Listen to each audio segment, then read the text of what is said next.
today's February 23rd TCC meeting for both here and present and joining us virtually. And so we're calling the meeting to order at 5:32. And so first order of business is to call roll call. Chair Malavas. Present. Committee Member Bickford. I'm here. Committee Member Metzenberg. Here. Committee Member Rodriguez. Here. Committee Member Siegschlag. Here. Committee Member Smith. Here. And Vice Chair Blackerby. Here. Thank you. Okay. With that, we have a ceremonial item to welcome new TCC members to the committee. And so Peter Smith, Conrad Metzenberg, and Larry Bickford. And so one thing that we've done in the past is done a little bit of a 1-minute introduction for each of us and while we're here and what brought us here. So maybe I'll kick off and we'll go around the table. My name is Andres Malavos. Been with the committee a few years now. And I kind of had an interest in the public works projects, mostly from years on the road cycling. And I was kind of curious as to what planning and actually went into place, what we'd actually see on the roads. And so over time, just that interest grew. And then after a collision or two with cars, you get especially sensitive to it. And I saw this opportunity to join in and lend in support and advice for those projects that we'd actually get to use every day because they're around on the roads for decades. And so here I am today. So I'll pass it to Committee Chair Blackerby. Hi, I'm Hillary Blackerby. I've been on the committee for, I think it's 13 years now. Believe it or not, my youthful glow. I've been here for 13 years. Originally just joining as a, sort of interested resident in cycling and as a cyclist, pedestrian, and a motorist. And a bus rider, and it's been a really interesting ride to see how everything develops and eventually gets built, which has been great. If you're on the committee long enough, you feel a sense of accomplishment because you've seen things go from idea to actual, facility out on the road. In my day job now, I work at Santa Barbara MTD at the Transit District doing planning. So, happy to have you aboard. Hi, Conrad. Well, Eric Friedman, my local city council rep, kind of encouraged me to get involved with these boards. I've worked for a couple decades in marine transportation and have a background in there. And that's really very different than buses and things. But there's a lot of crossover in transportation theory, and I thought this would be maybe I can give back to my community a bit and put some of that book knowledge to use because most of it has not been used. So, yeah. Hi, I'm Larry Bickford, and I've been involved with the Safe Routes to School program since the inception, back when we were making bicycle rodeo items in our garages. And a member of Coast. I was on the Coast board for some time. I've been a Coast member, SB Bike member for years, and before I retired, I was a bicycle commuter to my office and got to experience the issues in the Upper State Street corridor, and generally been involved in transportation, bicycle safety, pedestrian issues, the Chick-fil-A disaster, for instance. And so here, maybe I can do some more good. That's it. Thanks. Hi, I'm Peter Smith. Everything Andres said applies to me, except I haven't been on the committee. I've been a tech guy my whole life, but I've commuted by bike when I could. I work in Goleta and tried that commute for a while and had an altercation with a Land Cruiser at one point. Finally gave up.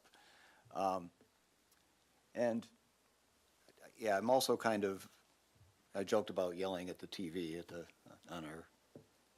the meeting we had with Rebecca. I'm kind of worked up about climate stuff. And this this is involved in it. It's not the sustainability committee, but it's still involved, so I'm interested in that as well. Thanks. Hi, my name's Sarah Seachlog. I joined the committee actually just last summer, sounds about right, so also quite recently.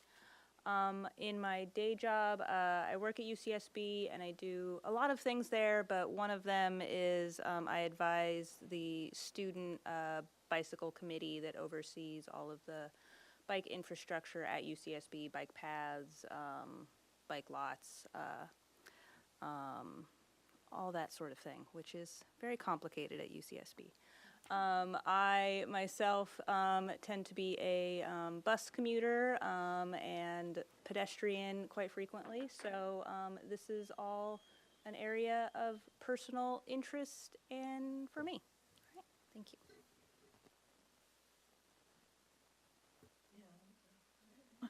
Hi, I'm Kathleen Rodriguez, and I've been on the committee for 9 years. I think this is my 9th year. Susan Horn, who just left, she and I both came from the public health community. And I got involved because of Helene Schneider. She and I have been friends for a long, long time before she ever got into city politics. And so I come from a public health perspective. I was a clinical administrator for about 25 years in different places in Santa Barbara, and have a master's degree in public health, in health education. So my focus is that transportation and circulation, obviously we have Vision Zero, which is the newest emphasis on preventing accidents and deaths, literally, but by improving walkability, bikeability, and safer roads, we can reduce the incidence of diabetes, heart disease, asthma, and obesity. And that's a really important, a very important connection with transportation. So that's my motivation, and I've enjoyed it very much. Excellent. Thank you, everyone, and welcome to our new committee members. All right, next item is any changes to the agenda tonight, Jessica? Yes, Chair Molavos, and then for the record, yes, Jessica Grant, and I staff the TCC meeting, and thank you and welcome for the new committee members. It's great to see a quorum, but we do have a change to the agenda, and it's 2 items related to under the consent agenda for approval of minutes, items 2 and 3. So it's the approval of minutes of the regular meeting for October 27th, 2022, and approval of the minutes from the Downtown Parking Committee Special Joint meeting with the Transportation Circulation Committee of December 15th, 2022. I have never had this predicament before, but we have a full staff of TCC members, but we only have 3 members that were present during those meetings. And so in order to have a majority of approval of the minutes, we need to have the new members or members that were not present during those meetings to watch the prior meeting, at least one of you, so we can approve the minutes. So we will put these minutes back on the agenda in our next meeting in April. And so those are the changes, Chair Malavos, and so and yeah, we can move into announcements if that's okay with you. Yes, please. Sounds good. Okay, and so for the announcements, the item that I had to bring, it relates to the State Street master planning effort that is currently underway. That's the long-term project to decide for the future of State Street. And there are some upcoming State Street Advisory Committee meetings that I wanted to bring to the committee's attention. And it's the next meeting on April 17th from 3 to 5 at the Faulkner Gallery. And during this meeting, the State Street Advisory Committee will discuss 3 design concepts for the State Street Master Plan area. And then the after that, the design concepts will be released to the public after that meeting. And then they are anticipating continuous community outreach events from there.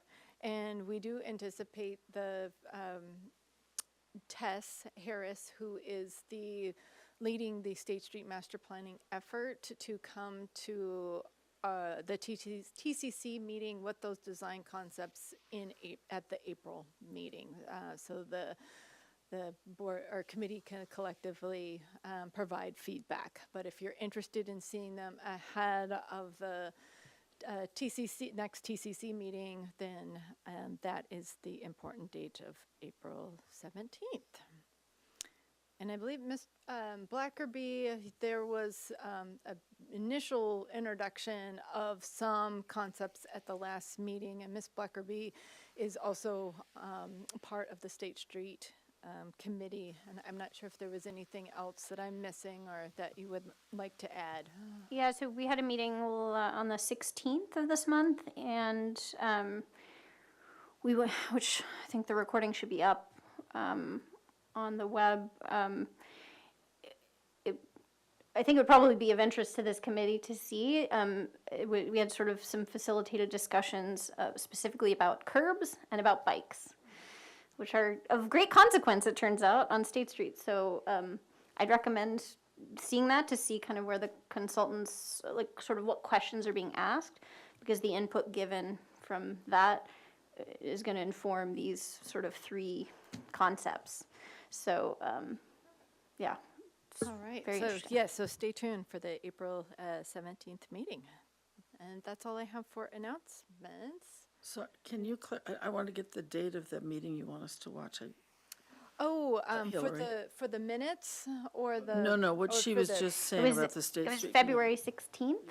So if you go to the city website and just search State Street Advisory Committee, you can find the page, and there should be the video up there.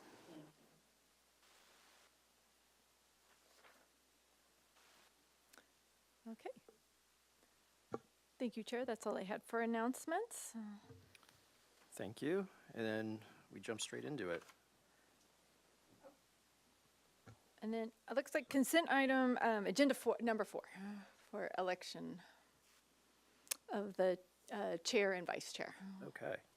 Yeah, so committee election for chair and vice chair of the committee for 2023. And so we're going to need a nomination for chair and vice chair.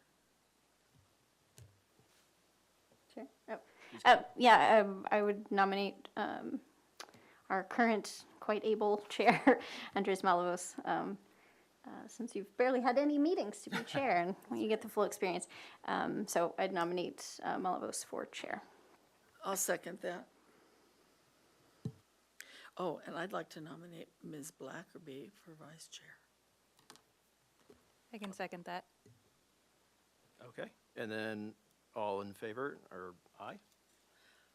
You can do one motion for the chair and one motion for the Okay. vice chair. So all in favor for committee chair nomination of myself? All in favor? Aye. Aye. Aye. Aye. Aye. Aye. And all in favor for committee member Blackerby to be vice chair? All in favor? Aye. Aye. Aye. All right. Okay. Okay. So that takes us into our planning updates. So the first one is the Lower East Side Community Connectivity Active Transportation Planning Effort Update. Yes, thank you, Chair Malavos. We're going to hear a presentation from Miss Chelsea Swanson. She is a project planner in our group and is the lead on this wonderful planning effort. So here to provide an update, please go ahead, Miss Swanson. Thank you, Ms. Grant. Hello, everyone. I'm Chelsea Swanson, project planner with the downtown team, and yes, here tonight to provide an update on the Lower East Side Community Connectivity Active Transportation Planning effort. So we brought the planning effort to this committee last year. Since many of you were not here, I'm going to just step back a little bit and talk about where the planning effort came from. Going back to 2006, the city adopted a pedestrian master plan which is really a document that implements our circulation element, and it's basically to provide better walkability and connectivity within the city. There is a policy within the pedestrian master plan noted here that the Highway 101 acts as a barrier to pedestrian travel, and that the city shall work to eliminate that barrier.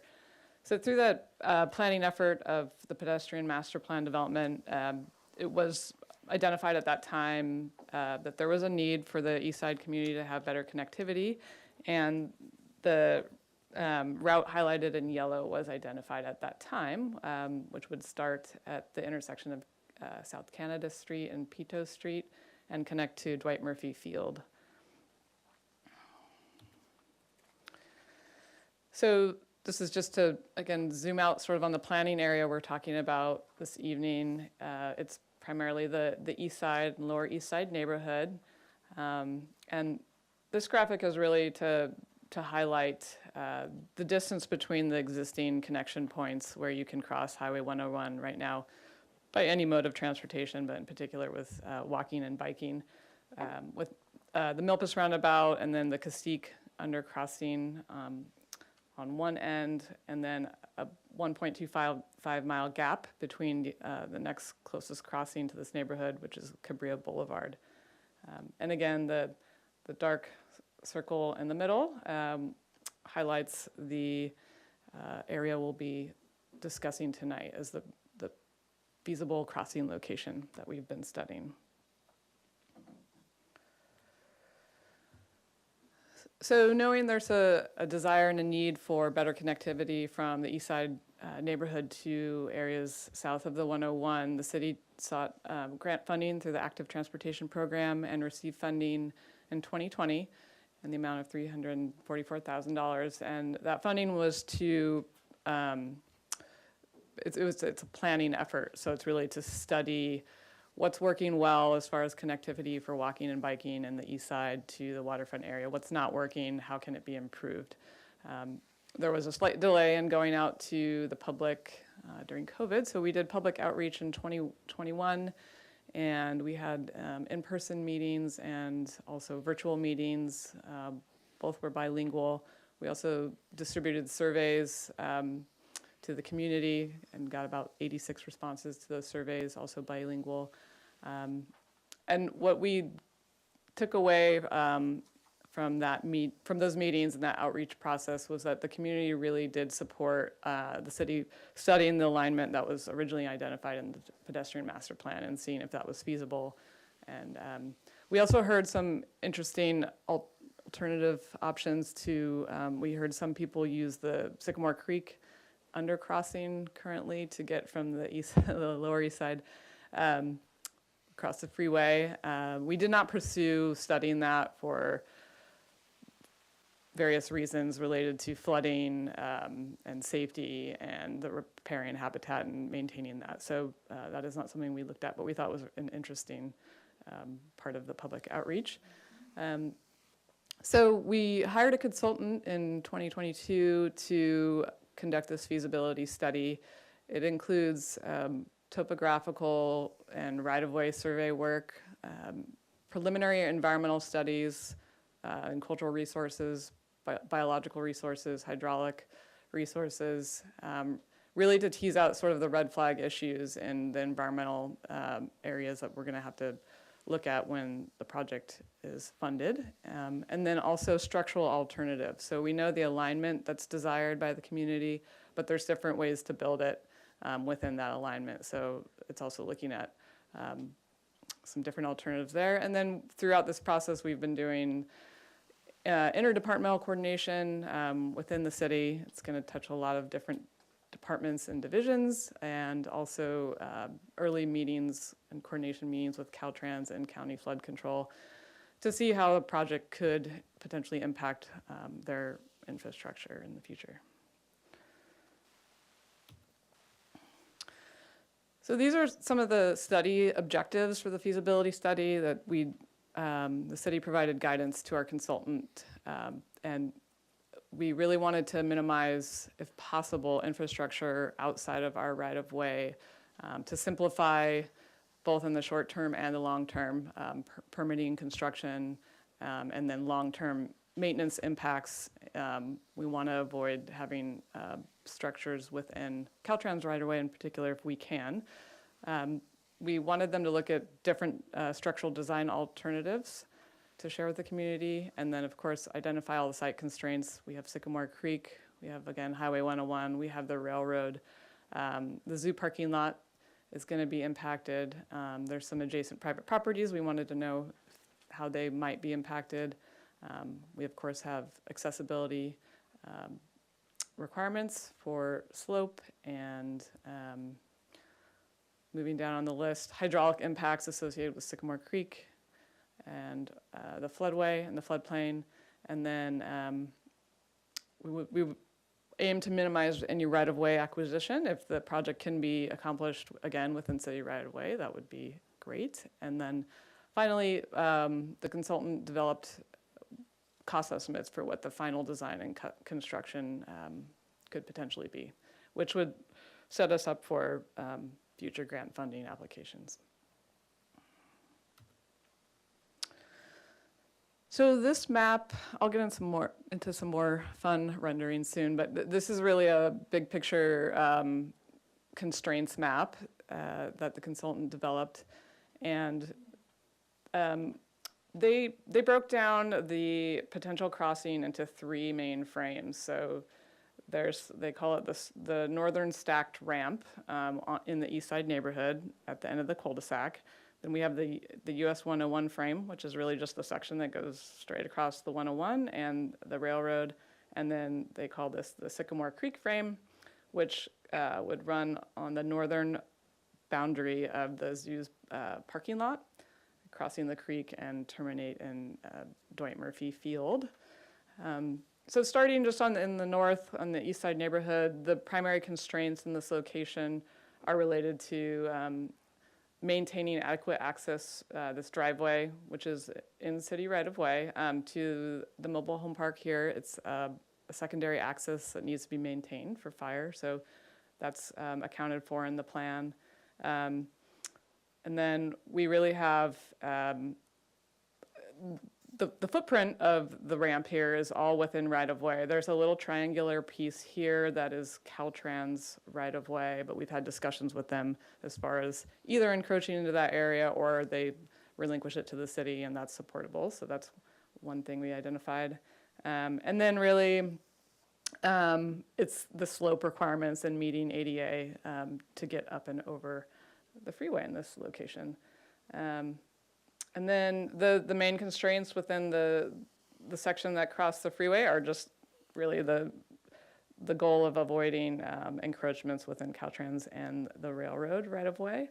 And then when we get over to the last frame, some of the constraints highlighted are impacts to the zoo parking lot. So we know there's going to need to be support columns for that frame, and they're spaced out to minimize impacts to the zoo parking. I think it's a total of 7 spaces would permanently go away. Slope, of course, needs to meet ADA requirements. There would be some tree removal in this area as well. And then, of course, the creek, the project would need to be sensitive to Sycamore Creek. There's future flood control projects planned in this area to widen the creek, both for allowing more flow and also enhancing, I think, the riparian habitat there. So the project would be designed to accommodate for that future creek widening as well.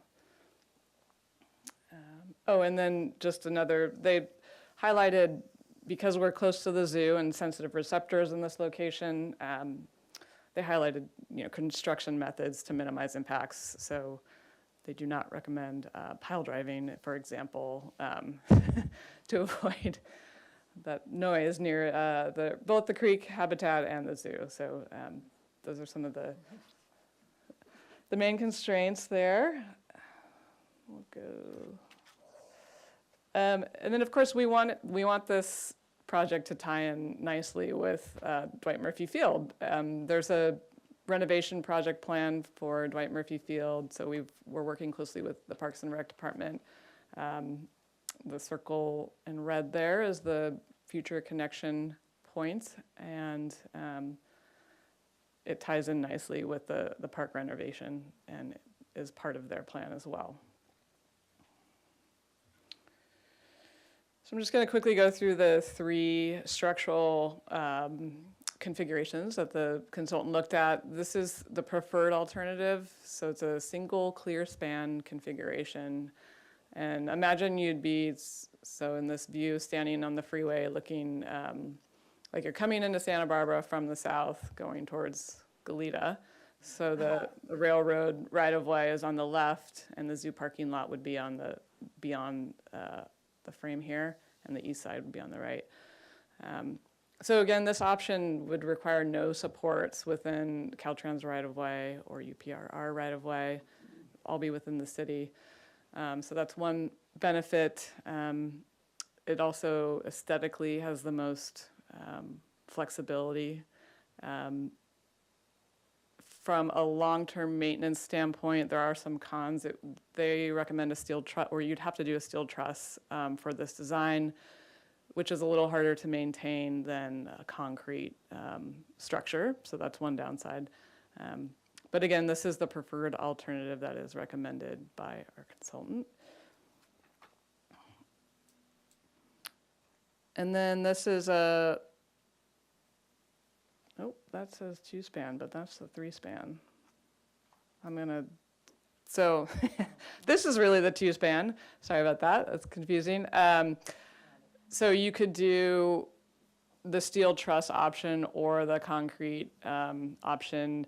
One of the downsides pointed out by the consultant with this was the depth of the structure, and the second span would have to be deeper than the first, and aesthetically it may be slightly less pleasing. One of the supports would be in the shoulder of Caltrans right-of-way, which, you know, with early conversations with Caltrans, it's not their preference to have supports within their right-of-way if it can be avoided. So again, that was another downside of that option. I'm going to go back to the 3-span, ignore the 2 there. So very similar to the 2-span configuration as far as pros and cons, a little bit more expensive just to have more support columns for construction. Aesthetically could be somewhat more pleasing than the 2-span configuration because you could have the same depth of the structure throughout.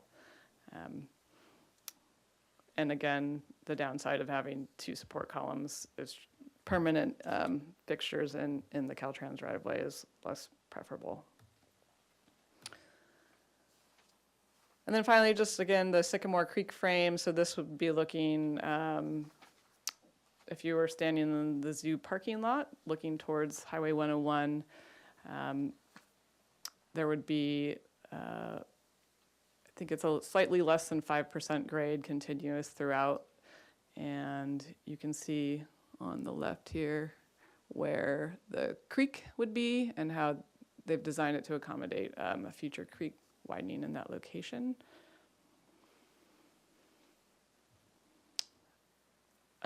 So we were fortunate enough to receive some renderings today, actually, from our consultant. So I'm just going to run through some of the renderings really quickly. This is the plan view of a potential overcrossing, again, with the stacked ramp here at the cul-de-sac, and then running along the zoo parking lot here and connecting into Dwight Murphy Field. Here's another perspective. Again, we're kind of from the zoo parking lot side, looking at the crossing. And this would be driving, coming from the south, driving into Santa Barbara.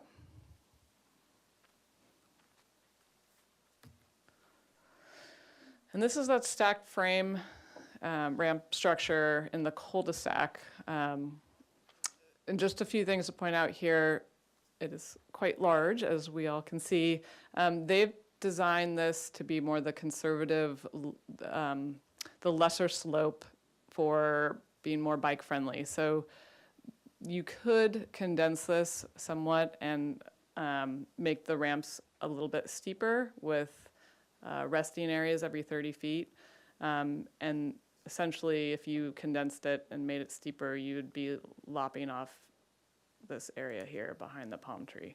So that is an option we're going to discuss with our consultant as far as showing that graphically as well for comparison as far as visual impacts go.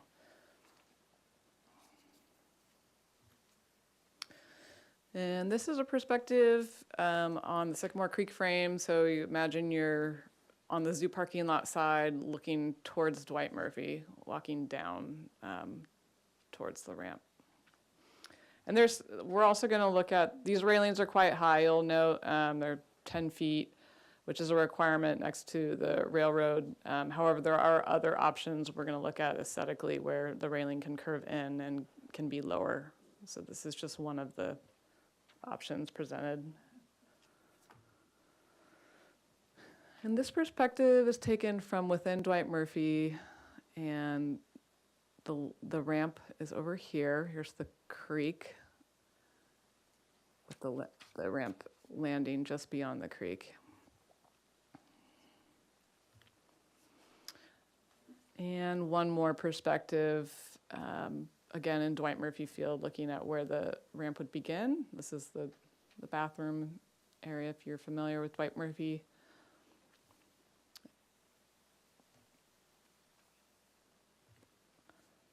That's it for the rendering. So the next steps really are we're wrapping up the feasibility study with the consultant right now, providing comments, and they're working on the renderings actively as well. We plan to return to the public to share the design concepts in about 6 weeks, and then we would return to the TCC with the full plan. So the feasibility study is just a component of the plan. It's a big component, but it's not the entire plan. And then, of course, City Council for adoption. And we would seek funding most likely for a future grant to do final design and construction. 2024 is the closest opportunity we know of right now. And that would be the next step. So with that, I'm going to end my presentation, and I welcome your questions and comments. Thank you. Excellent, thank you for that. And so we'll open for questions of the committee, so questions from the committee, and then we'll go to public questions, and then general comments. So if there's anyone on the committee that would have questions on this? Yes. I got a lot of questions. Do we have an estimated cost to build on this project? Yes, Mr. Chair and Committee Member Metzenberg. There is a cost estimate. I don't have a breakdown. I think in the report I put in the final number. For final design, environmental review, construction, everything, staff time, all of it, it's in the 30 million range. 30 million. And it is Okay. conservatively high. I would note as far as how they plugged in, aesthetics can vary quite a bit and how detailed you get and custom you get. So they did go on the higher end on the aesthetics. So, but yeah, and I don't have the actual, just the construction component in front of me. That's but okay. That's No, the total. Total cost was what I was really Yeah. interested in. Also, I'm curious about how this consultant did demand forecasting for this trade route. Like, how many people per day do they estimate are going to be going over that, where they're going to be going? So that wasn't part of their study, but that will be part of the final plan. So their focus was really on the constructability and the constraints. It will be in the final planning document, and I don't have those numbers. Why would we build a trade route without having any idea what kind of trade is going to go over it? Like, that doesn't make any sense. It's very supply-side economic-y if we're going to put a lot of money into something and have no clue if this is even a demand for that route. So for this, and again, for background, it's been a long time community need that's been documented. Okay, so and we do this have is data. a major, gap. And so it's been through outreach efforts and, order of magnitude of, again, we're looking, there was a big gap between, as Ms. Swanson mentioned, for mile and a quarter gap to get to the waterfront. And so this is an area that, if you kind of bisect the neighborhood, that's the most logical point and area that the city actually has right-of-way for to get across. So when we look at it in terms of from an actual like east side neighborhood, that's also a disadvantaged community neighborhood that has been, yes, historically cut off from the waterfront, from the freeway, and over time that this is, big picture, this is a huge connection point, not only for the neighborhood, but regionally as well when we think about bike network facilities. So is there, it sounds like what you're hinting at is that this is, the demand that you're forecasting has really been done via more of taking the pulse of the community and what they want. Now, is this, it sounds like when you're talking about the waterfront here, because the waterfront down there, that's not towards the industrial part of the waterfront. This is just, that's East Beach. It's the beach. That is part of the So- waterfront neighborhood is that whole Yeah, what I'm getting at, is this section. like recreational, like people trying to just get beach for recreational, or are we looking at like, It would be all, we consider that not only a recreational route, of course, with Dwight Murphy Park being on the Sure. other side, that is a big programming for youth activities, and then for the future of Dwight Murphy Park as well. Also, the waterfront has a lot of service sector employees that are associated with the businesses along the waterfront that many East Side residents work at. So it would be both recreational and for employees. And then also for visitors as well when they come and navigate the area. Right now, we have a planned capital project right now for Cabrillo.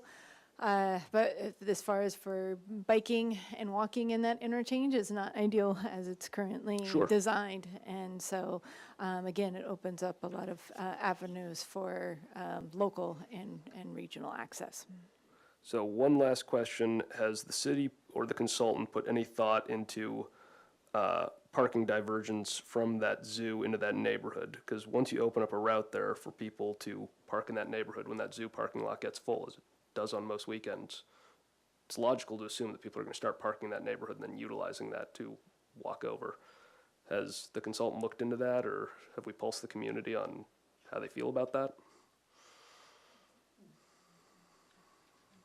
Are you referring to the loss of 7 spaces in the zoo parking lot? No, In no, parking? Or what do I'm you- saying that you're gonna can you open up a clarify? route that's gonna allow people to park in that neighborhood on the other side of the 101, and then they'll be able to walk right over to the zoo, which that's fine with me, but is it fine with the residents there?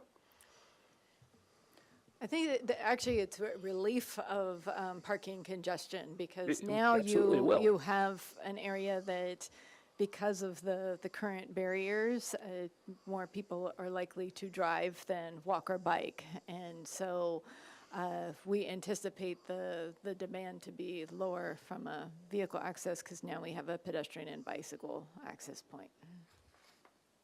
Okay, so we haven't talked to the community about how they feel about parking divergence over there. I'm not sure if I'm Well, understanding the In other words, we're not anticipating that people are going to drive to that cul-de-sac to then walk over and bike. I think that's what you're getting at, is that they're gonna drive to saying the, that if this area, to the south, where people normally park for the zoo, gets full, as it does on every weekend, and you've just created a route now to the other side of the freeway, now people can park on the other side of the freeway in that neighborhood and then walk over to the zoo.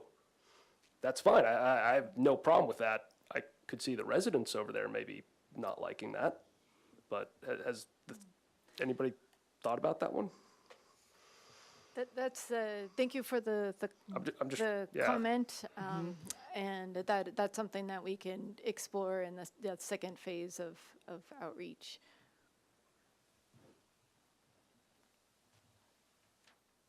Yes. Committee Member Rodriguez. I just, my husband and I, mostly my husband, have used the bike crossing up by Oak Park. It's Modoc, I guess it's identified as Modoc to Oak Park. And I'm just wondering if there's been any comparison, and I think it would be useful, because having been on that ramp kind of seems kind of steep, and it's short, there's not much space for it. So I think I'd be interested to have some information about how it compares to what the new one would be like. And I'm thinking about what you said about making it three ramps or 2 ramps, and just that whole concept. The degree, I guess the degrees of slope, I'm Yeah, interested in. Great question. We don't have all the slopes for each of those, but thank you for that, because I think, again, as we move forward with public outreach, we do want to have that slope information, and we do have a slope tool in our office to use just for a frame of reference. And yeah, all of those, the varying overpasses were built over time, and then different standards. And so many of those to today's ADA standards would not be met. And it is, well, we hear about that it's, easier to walk, but it's steeper, and then biking it's hit or miss if you can get up that ramp. Sometimes I make it, and other times the bike tips over and didn't get enough momentum. And so that is a common thing that we have for the Junipero overcrossing. And so that was a lot of the direction to the consultant, was design a ramp that people won't tip over on. In your next round of viewing with the public, it'd be nice to have those percentages at your fingertips and tell people, the Oak Park one is this percentage and this one is going to be a lot better, or whatever. Because for people who've used other ones that we do have in the community. I had one other question. When you talked about depth, I wasn't sure what you meant. You talked about the depth of the, I didn't know which measurement you were talking about, which aspect of the ramp. Because it's the length, and then I was thinking width. Do you mean how far across it goes? Or no, depth I don't get.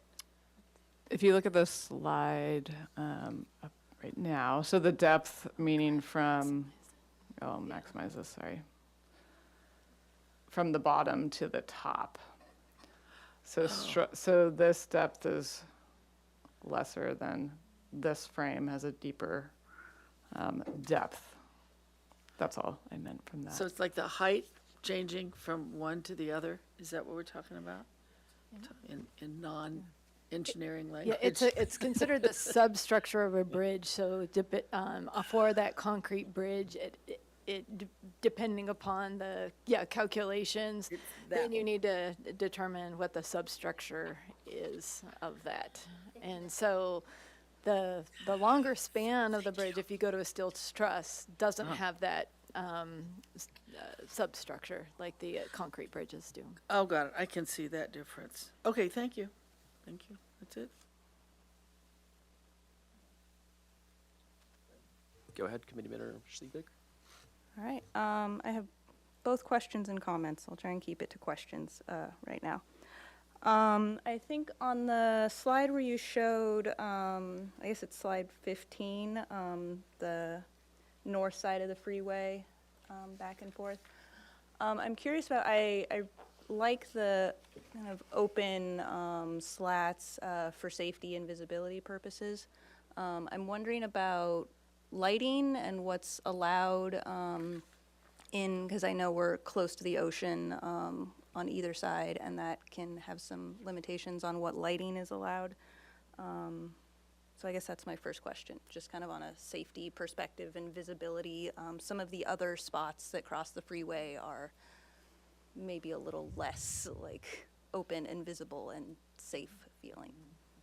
Right, that was one of the highlights of this design, which we didn't want to repeat, but we have at the Anapamu Bridge, which is a much more enclosed feeling. You can't see what's coming around the corner. So as far as lighting, our consultant is actually looking at that right now. It'll be part of the feasibility study. There hasn't been a deep analysis of that, but we definitely know there's a need, and it'll be an important part of the safety component for the project. And then my other question was, I don't know, I might have missed it, but how wide is the walkway, and is it really intended to be like pedestrians, or is it like a mix of bikes and pedestrians, and kind of how is that? I believe it's 14 feet wide, and that exceeds the minimum requirement. It's supposed to accommodate both pedestrians and cyclists. So I think the bare minimum could have been 10. So they did design it to have a little bit more of a buffer for sharing that space. And I can stop there for now. Thank you. Yeah, of that 14, there's usually from a railing, when you design a bridge, then that you have to accommodate a shy distance, which would be 2 feet on both sides of that railing. So the functional path is 12 feet. Committee Member Smith, do you have questions? Some of them have been covered already.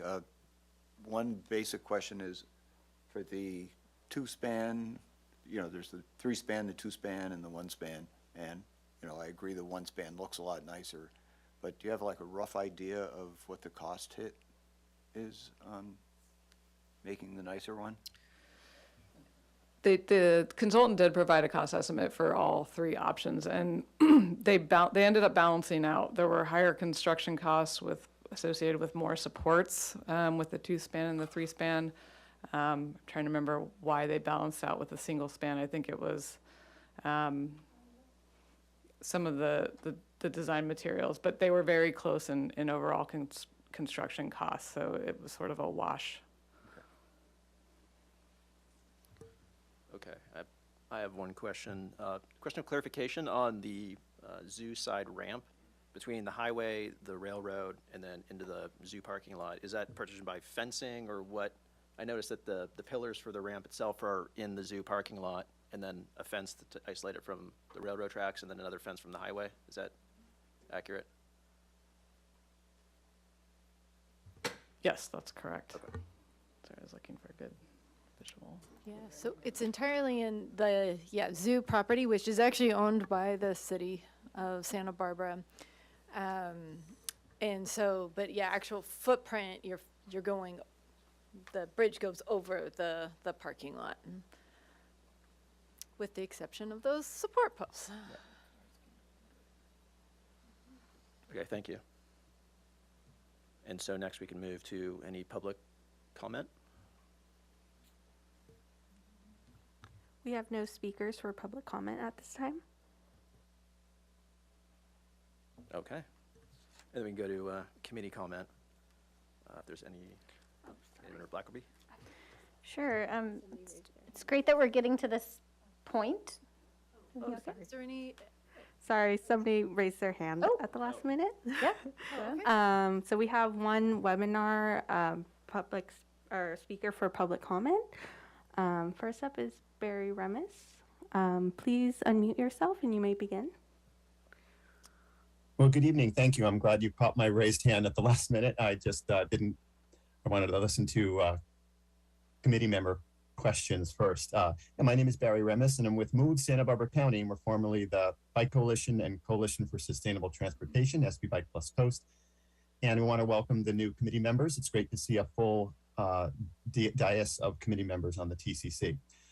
So we just want to emphasize that the MOVE Santa Barbara County, which advocates for walking and biking and non-automobile forms of transportation, very much in support of this project, and do want to emphasize how much the need is there for Lower East Side community members, residents, families especially, that have in previous outreach with the city have expressed their need and their desire for a better connection to allow them to be able to get across to beach areas. And especially with the plans for the renovation of Dwight Murphy Field with the new inclusive playground, et cetera, zoo access, it really all just makes sense. So in order to be able to encourage the more usage of this for pedestrians and bicyclists, strollers, et cetera, we really would like to emphasize that I think in order to encourage more of it, is to not necessarily consider too much of a slope on the Lower East Side portion of the stacked ramp. As it is, looking at one of the turns, especially if you are on a bicycle, it looks like a kind of a sharp turn getting around that first ramp corner. If the slope was even a little bit more graded, it could be more difficult. And just thinking about, again, family access, children on bikes, we really want to be able to make this as accessible and easy to be able to navigate and access if you are riding. So the less slope, the better. I think would probably be more encouragement for more people to use this. And we're looking forward to the continued outreach with the community and the design and further funding. Thank you. Good. All right, any other public comment? There are no other speakers for public comment. Thank you. And now we can move to committee comment. Thank you. So it's exciting to get to this point, even though we're far off. But I think I attended one of those heart of the pandemic, I think it was at the Franklin Center parking lot, with community meeting when people were from the neighborhood were giving input. So it's exciting to see, especially renderings. Yeah, I totally agree on the slope. We have so many different flavors of bridges in the community, and pedestrian specifically. So I do think it would be great to know the slopes of all the different ones for community meetings, because people will ask, they'll be like, ugh, is it like that one? Or is there a corkscrew? Or, like we have a lot of different, so we have the opportunity to make a truly accessible one, which if we're closing a gap, we might as well close it for everyone. Right? Because I could see, and I used to live in Oak Park, and so it's like it's still pretty steep. Like, do I want to bike over it? Do I want to walk over it? It can still be a gap, even though technically there's a connection, and especially with the playground that's supposed to be for, all abilities and everything. I think it makes a ton of sense. So many families going to the zoo. I was impressed that it's only 7 parking spaces, and thinking that the amount of people who are, who go to the zoo, who live on the east side, I have a feeling there will be some more space freed up than 7, based on, the ability to get over there without a vehicle. So it's very exciting. So yeah, it'll be interesting to see how the rest of the feasibility goes. And then, of course, if moving forward, going after those grant funds. So congrats on getting to this point, and look forward to the next phase. Any other comments from the committee? Okay, please go ahead. Yeah, I think, thank you for putting this together. Just for the record, I do think it's the right decision to go over the freeway and not through the creek bed. I think that is a flood risk that is only going to get worse, and I think adding this structure will keep people out of taking that pathway, which is not necessarily safe either for people or the creek itself. I do think it's important to connect this neighborhood to the park and the beach and recreation. I think that's good for people and healthy for people, and I think it's important to give teenagers the ability to move around their towns safely without relying on their parents having to drive them, or cars, or other methods. As I said earlier, I like the open design, and I like the keeping the slope as low as possible, and some of these pieces kind of as long as possible so that, when you're going around the corner, you can see far enough ahead. I did use, at one point, lived on the west side and took that Anapamu Bridge. And it was, just kind of every night was like, what's going to happen tonight? So I'm glad this is going in a different direction. And I think, I think that wraps it up for me. I think this is a great addition. So.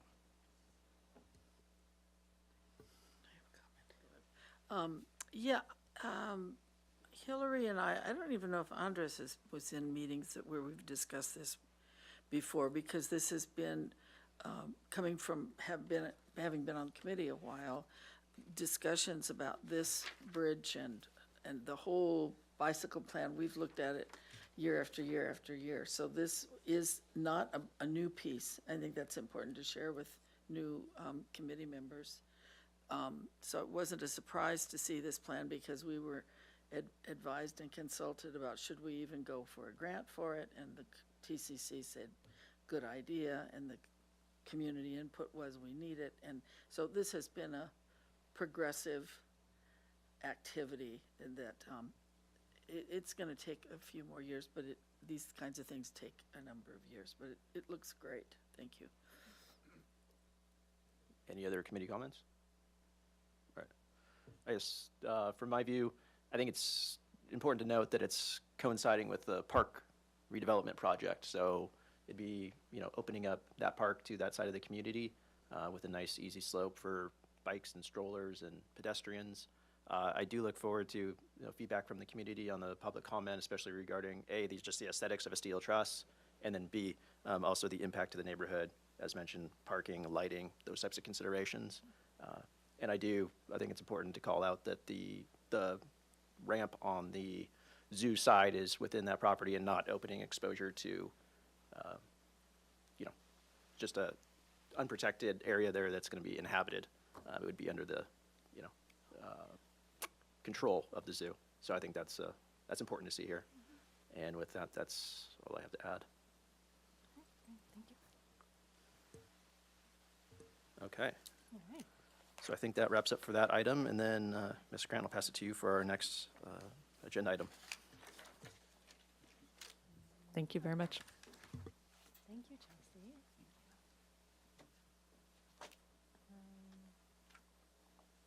Okay. All right.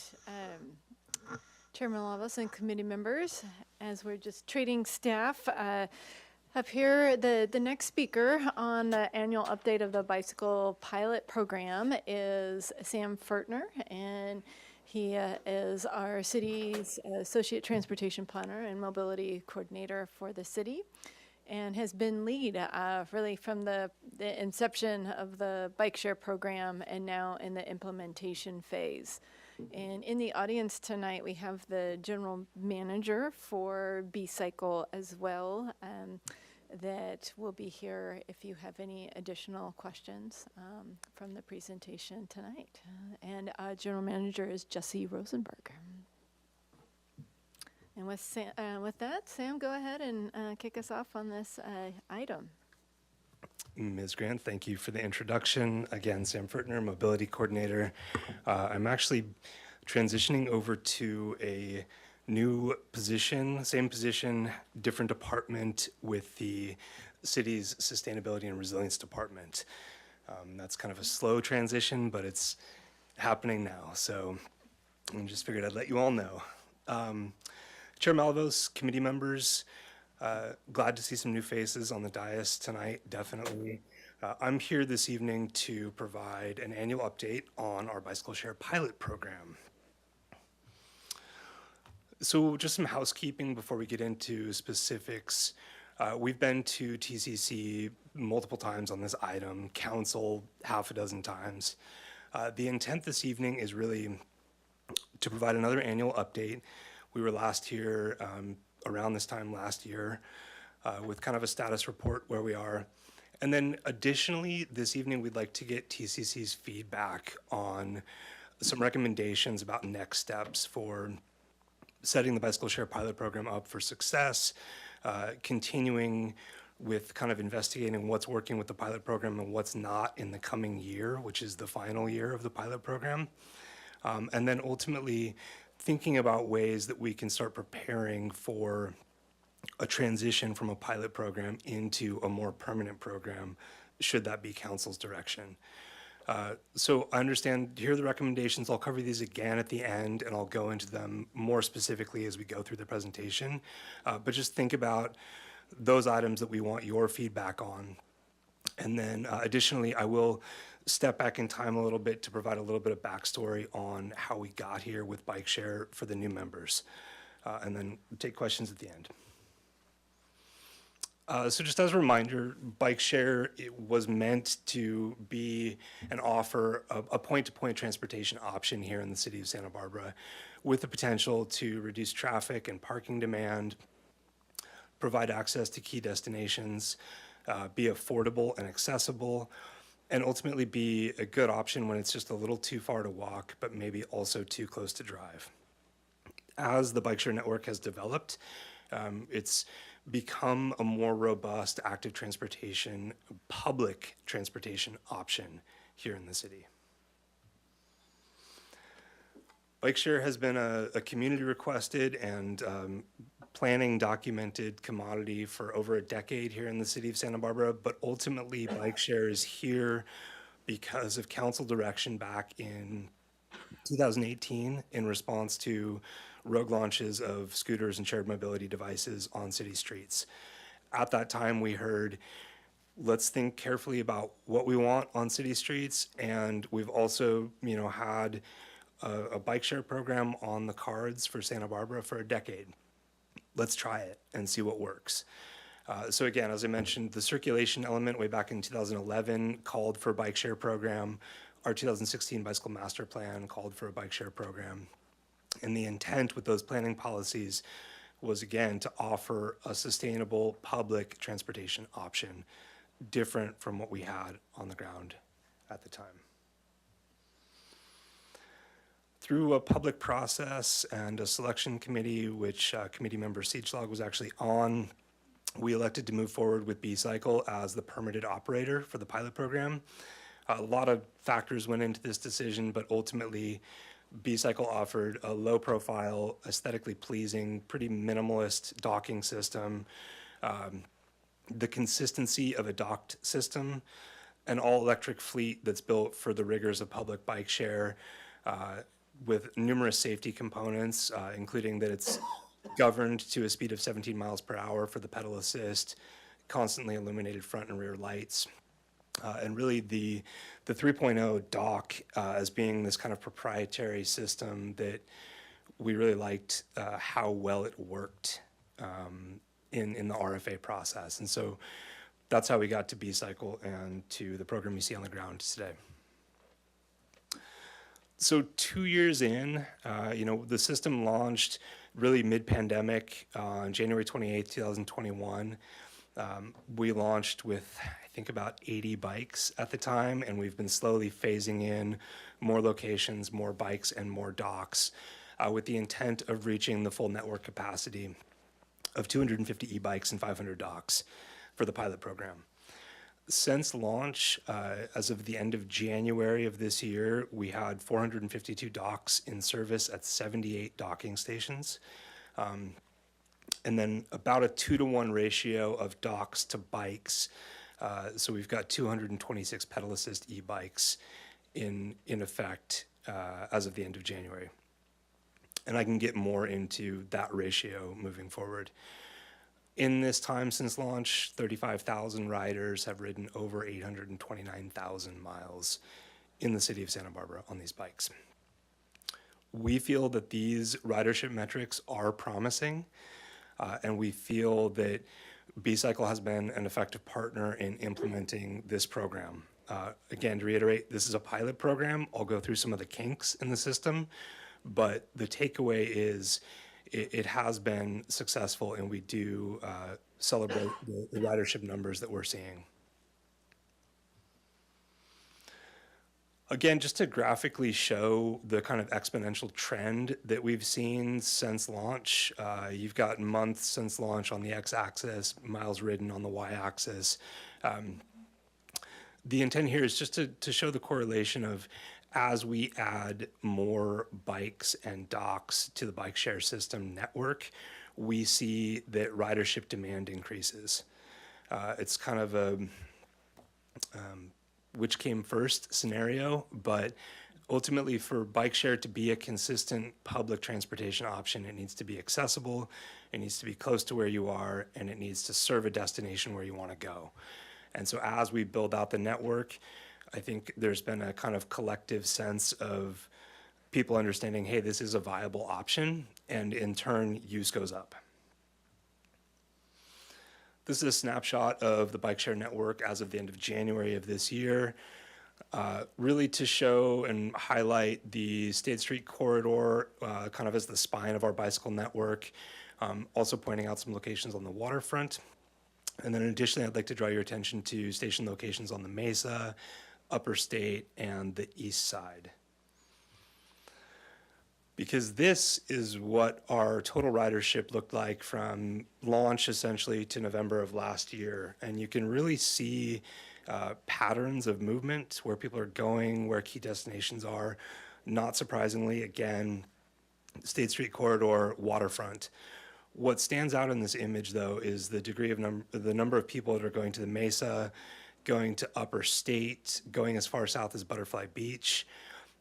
So we use ridership metrics and graphics like this to really identify where people are going, where there might be gaps in the system. Case in point here, we just put locations in on the Mesa the middle of last year, and we had tons of people riding there prior to stations being there. There's people riding to Henry's Beach.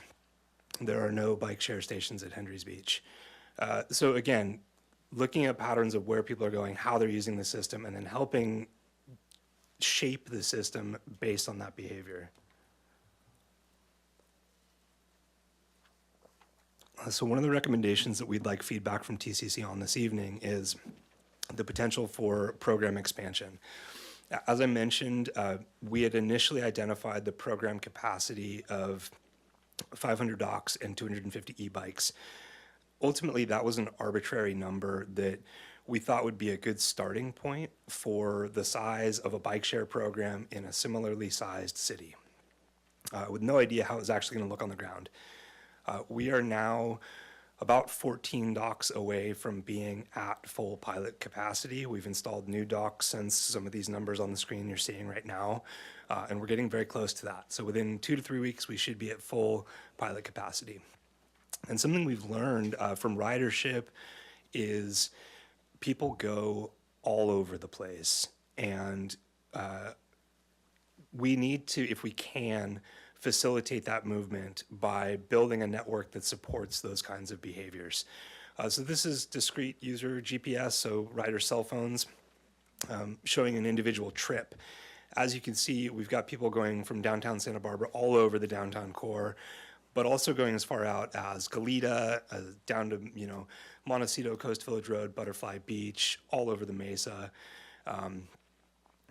This kind of, people seeing B-cycle bikes in these areas has spurred a regional conversation about the potential for a regional bike share system. So we're actually talking to some regional partners. It's early stages of that conversation, but we're looking at the potential for a regional bike share system in South County. On top of that, as I mentioned, we're hitting pilot capacity right now. What we're seeing is we have a network that's built out, but we also have a number of new active transportation projects that are in construction right now. East Side and West Side Paseos being a great example of that. That's going to change the main routes that people use on bikes to get through downtown Santa Barbara and to connect to other infrastructure. So if we're capped out at our arbitrarily decided pilot program, 500 docks and 250 e-bikes, we would have to actually relocate a station in order to serve a new location. So we're asking for flexibility to minimally expand the pilot program for this next year and see, that we can fit the bike share network to the demand that we're seeing. Additionally, I'd like to point out that early on, we hoped that the bike share system would be little groupings of bikes and docks all throughout the city. And we've realized in the permitting process that it's really hard to get approval and to find locations that meet all the requirements that we need to install these bike share locations. So initially we had envisioned, 2 docks here and 2 docks down the street and 2 docks down the street from that. What we're finding is those stations do not perform as well as a 6-dock station. So in the last year, we've actually piloted some expansions to feel out, we don't want that municipal bike share feeling of 50 bikes in a row, but the Amtrak station, as an example, we started with 8 at the Amtrak station, and we're now up to 16 docks at that location, and it is consistently in our top 3 of performance. It is the transit hub of Santa Barbara, so it makes sense. It's one of them. Sorry, Hillary. Apologies. One of the transit hubs. So again, we're experimenting with that threshold as well of what is the successful ratio of, having the right amount of bike share infrastructure and docks. Is there demand there that will then use it? So that's part of our program expansion as well. Since launch, and out of the 829,000 miles ridden and 230,000 some odd trips taken on B-Cycle bikes, we have had 4 reported collisions as of the end of January. We did just have a recent collision, but we haven't gotten details on that yet. So what I'd like to point out here is there are collisions on bike share bikes in town. 3 of these collisions were actually solo rider incidents, 2 in which a rider lost control either due to unsafe speed or an uneven road substrate in one instance. And then one occasion was actually a rider that fell off of a stationary bike while changing bikes. And then additionally, we had a vehicle that hit a rider with no injuries, just a bent crank arm on that bicycle. So this is something we track. This is something we pay attention to. We theorize that because B-Cycle bikes are governed to a speed of 17 miles an hour, that does help limit some unsafe rider behavior. But again, that's just conjecture at this point. And I'll get into safety a little bit more in a coming slide. So another challenge that we've faced in Santa Barbara and in the pilot phase of the program has been issues with checking in and out B-Cycle bikes. These are highly technological devices. The 3.0 dock and the bike and all of the infrastructure, they all talk to each other. These devices use a cellular network that can have connectivity issues. We've seen SIM card issues. We've seen user errors. An example of that being somebody that slams a bike in too hard to a dock or not hard enough. And then additionally, we've seen a number of firmware and software updates and patches that have gone through. So suffice to say, we have had problems with these components of the system, but B-Cycle has been really effective at troubleshooting and working to resolve some of these issues. Again, this is a pilot program, and it's not perfect and it's not turnkey right now, but every time B-Cycle runs a software patch or troubleshoots a cellular connectivity issue, their operation gets stronger and their responses get more timely. And we've been pretty impressed with the level of responsiveness, both at the Santa Barbara level and also at B-Cycle's corporate headquarters in Wisconsin. We've been on phone calls with their product team and their research and development team, and they are working on these processes. Theft and vandalism has been another challenge that we've seen. It's not surprising. It's pretty common in bike share systems, but to give you all a sense of scope, we've seen 16 bikes stolen, 3 of which were not recovered. We've had a spate of battery theft recently, including 10 in the last month. We've had 90 to 100 bikes that were vandalized in some way, whether graffiti, cut grips, snipped cables, etc. Again, this is generally consistent with other bike share systems, but it's important to point out that this does have a financial impact. Each bike costs B-Cycle around $2,700. Each battery is $300 to $500, depending upon market. So some of these costs can add up pretty quickly.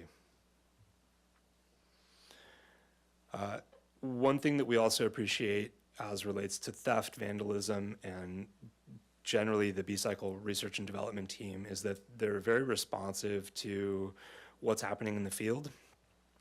And they have been continuously making safety improvements to the bike fleet here in Santa Barbara. Since launch, we've seen battery rail improvements, enhanced rear brake strength, a stronger kickstand. Again, these are safety components the team is working on. And then responsiveness to issues like battery theft. B-Cycle is going to be rolling out an additional battery theft deterrent in the coming weeks, fleet-wide. So again, having a robust R&D and product team to be responsive and to consider safety moving forward has been really instrumental. So initially, when we went to council at the beginning of the bike share program, we heard that B-Cycle was going to undercut some of the bike rental companies here in Santa Barbara.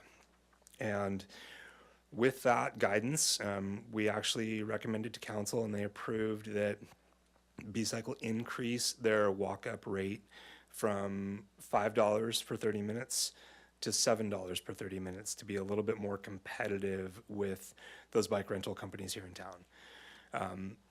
Additionally, B-Cycle offers an annual membership for $150, which gives you unlimited 60-minute rides. We actually just recently bumped that up to serve our local residents that are using B-Cycle on a regular basis.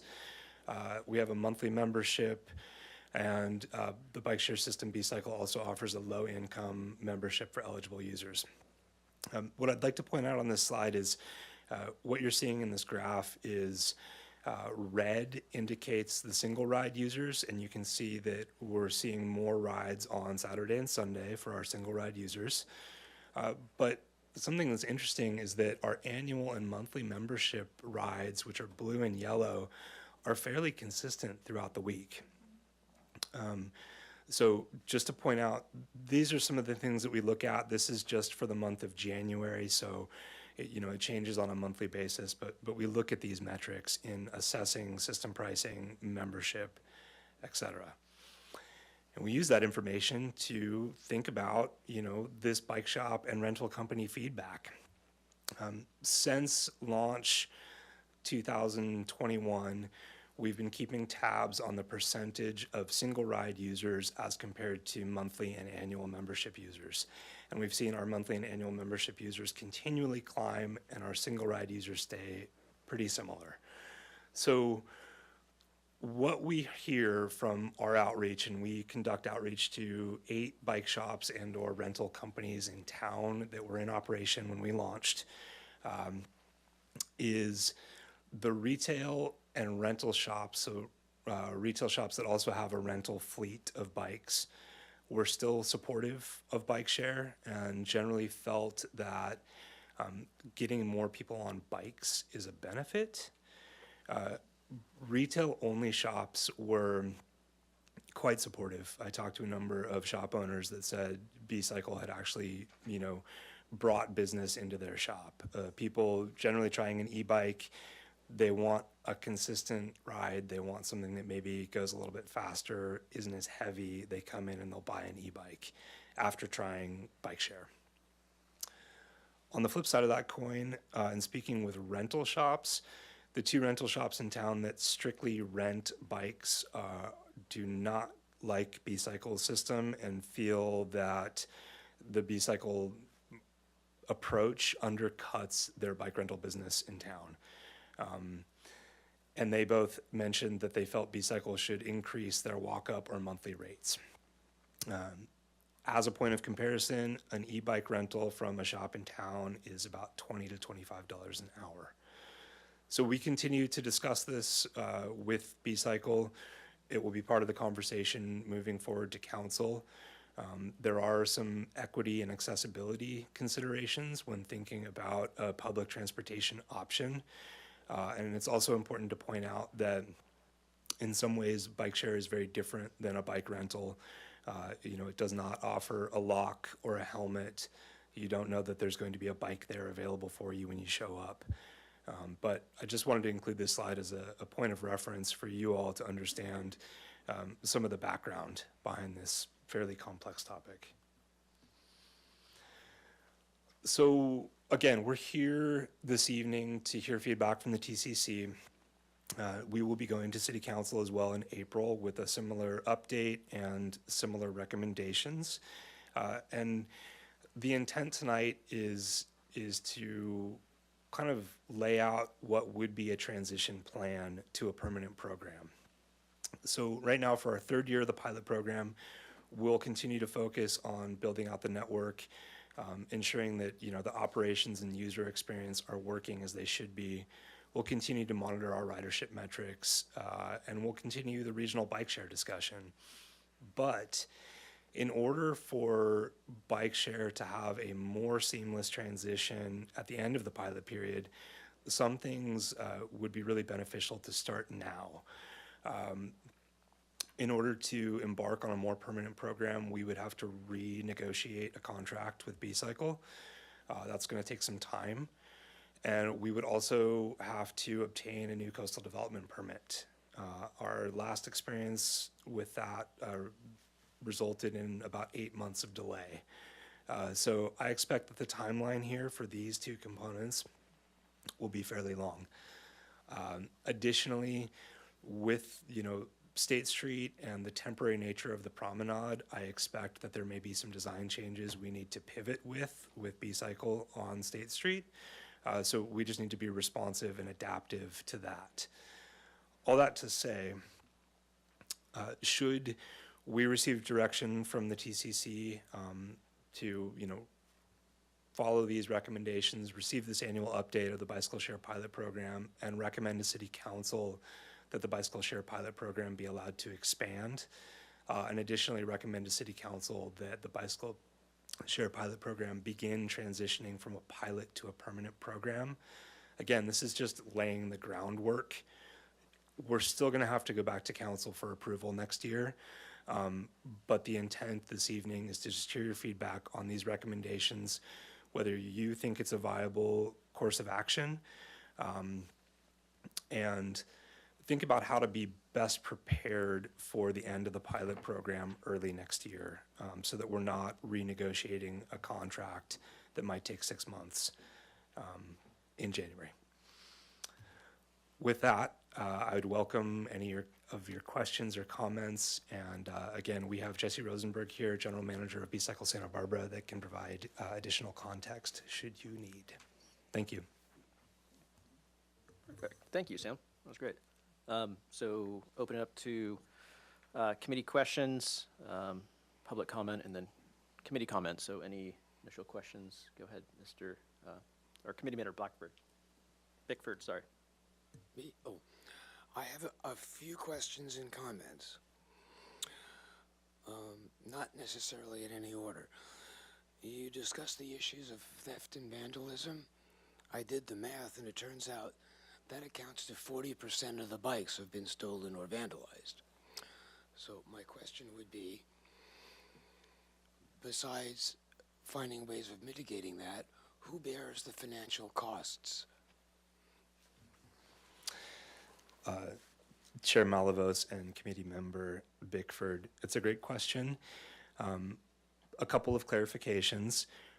Those numbers are since launch, and they can include really minor vandalism. So anytime B-Cycle pulls a bike in off the field, they do a field inspection. If there's a torn grip, they mark it, they fix it, they put it back out in the field. B-Cycle Santa Barbara actually has a really good recovery rate compared to a lot of other bike share systems. As I mentioned, they've had a lot of bikes that were deliberately stolen, are checked out for longer than 24 hours, and of all those bikes, they've recovered every one but 3. So their team is really active at recovering these, getting them back in the field. And generally, vandalism, theft are a cost of doing business in the bike share world. And B-Cycle is operating at no cost to the city of Santa Barbara, so they are absorbing those impacts. Okay, thanks. You're welcome. My second question, if I may continue, I remember in discussion some years back when it was scooter share, bike share. One of the primary rationale for doing that was to increase the access for bicycle commuting. I've read nothing and heard nothing about bicycle commuting as it refers to the bike share program. What I have heard regarding program expansion was talk of increasing the hourly rate so as not to compete as much with the bicycle rentals. If that also involves potential for commuters, there is an equity issue. The impact there is going to be on low-income people far more than the tourists getting off at the Amtrak station. What I'd like to know is the not addressing the commuting issue is what happened to that? Is not part of this process to facilitate people outside the city core getting into the city core? Chair Malavos, committee member Bickford, it's an excellent question, and I'll give you a multi-part response to it. Firstly, it's really hard to tease out who is riding a B-Cycle bike. So we've talked in the past about looking at credit card statements, about phone numbers, about addresses, how to tease out who's riding bike share. And at the end of the day, it's really hard to do.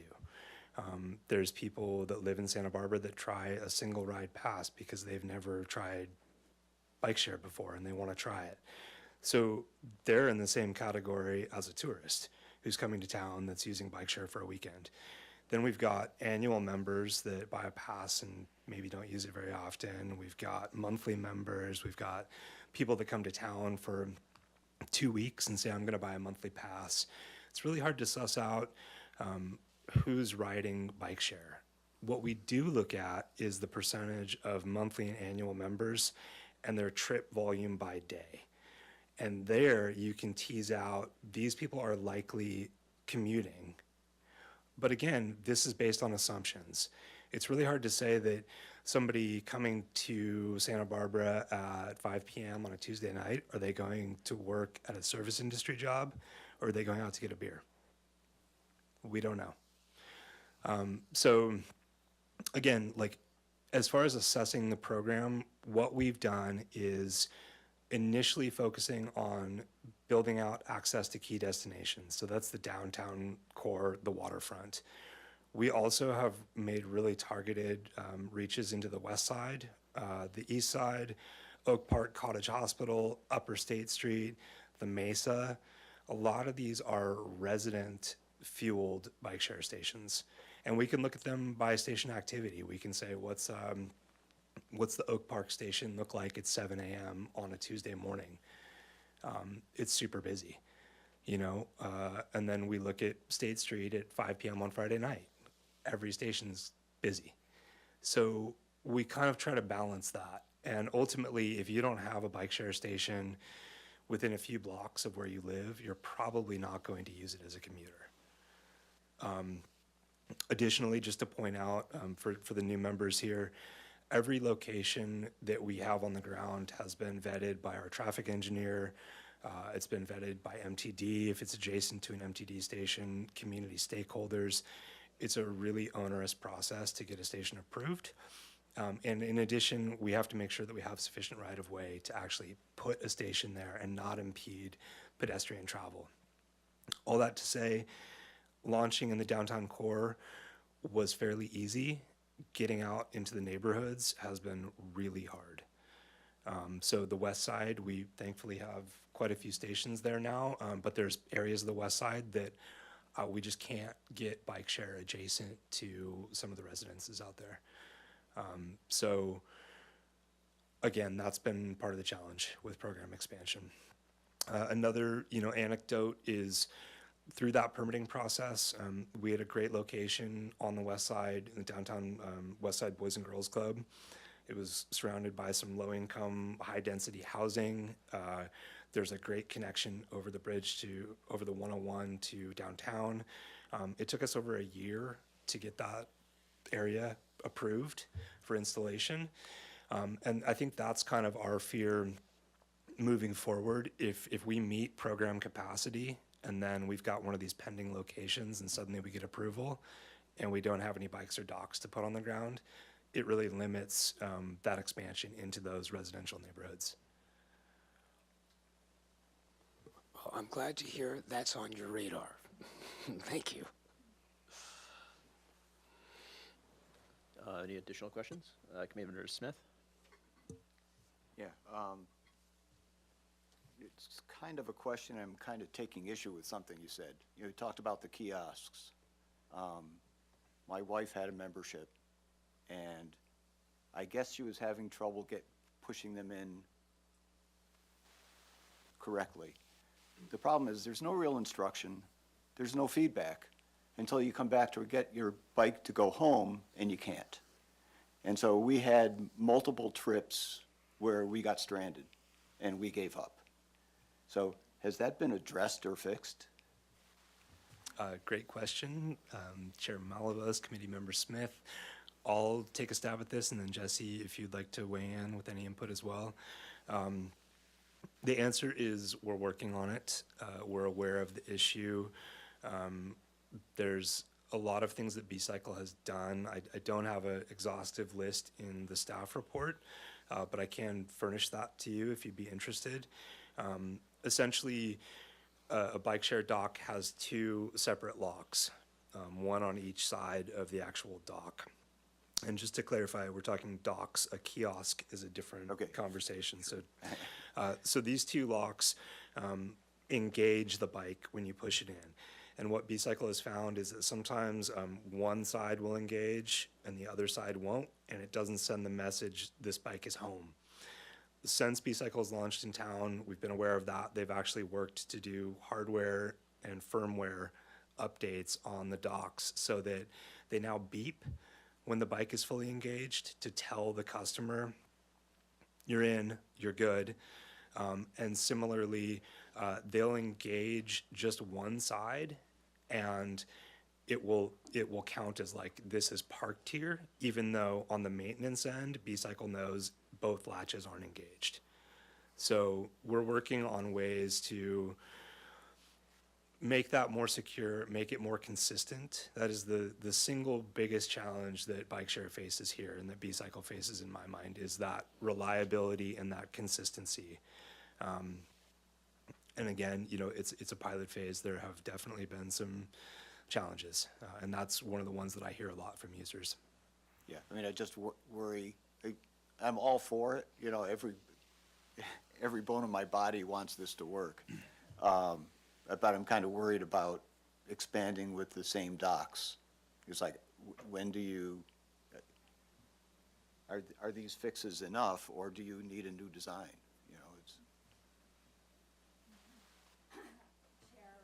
Yeah, Jesse, you should stand up here.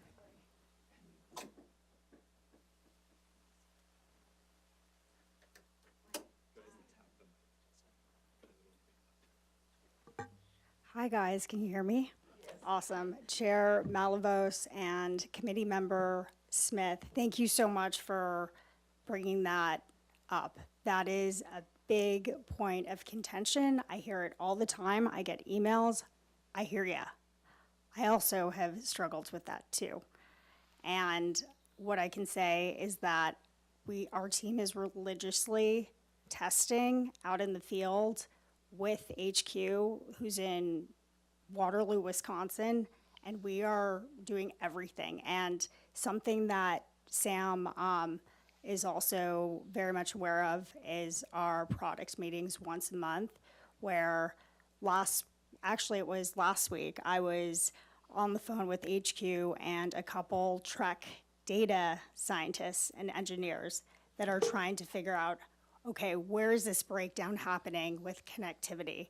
And one of my biggest questions was, are you guys testing it within the heat versus the cold? Like, what's the reaction? Are you guys going to every single length? Because I'm not a data scientist, but I have a ton of questions on how this is, reacting with specific environments. So my answer and their answer is they have a lot of things that they are working on, and they haven't even really shared with us. They just started to, and we're going to be getting an update every 2 weeks from the data scientist at Trek that they actually were not involved with in B-Cycle, now are, because this is a huge thing for us and really important. And the only way I can see B-Cycle expanding and moving forward and being successful to riders.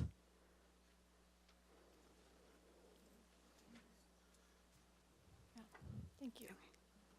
I think one thing to point out too, when we were in the application phase for these, there's all different types of dock systems, and what was appealable to this type of rack is one of the locations is the less municipal feel of it, versus some of the other dock stations where you have really hard infrastructure taking up a lot of real estate. So yeah, we appreciate B-Cycle continuing to work on this. And again, with these troubleshooting, the positives outweigh this, given the overall successful number of trips, and this makes up a minor percentage. But as Committee Member Smith pointed out, all it takes is, you don't want to end a membership or monthly pass because of that frustration. So that's what we're just trying to limit that to a bare minimum. Yeah, if I can add, I was kind of surprised at the relatively low number of annual pass rides. I mean, I would think that those would dominate after a while with residents. I mean, the single day, sure, it's visitors, but like you have a lot of monthly and not so many annual, given the cost structure. That seems kind of weird. Just to respond to that, if I may, I think that's one of the inherent challenges with bike share. I'm an avid bike rider myself, and I use B-Cycle pretty infrequently because I love that when I go outside right now, my bike's going to be parked there and I can ride it home. And I don't have a B-Cycle station near my house. So for me, it would add half an hour of walking to get to one, and hoping that by the time I get there, there's still a bike there. Do I use B-Cycle sometimes? Absolutely. Do I want to use it regularly for my commute to get to work? No. So again, I talk to people that use it every day to commute to work, and it works great for them. I talk to other people, and it's just not really a viable option. So that's the challenge. And I think, too, there's a conversation about e-bikes and the increase in biking in general that's happened during the pandemic. And I don't know how much of that will stick moving forward.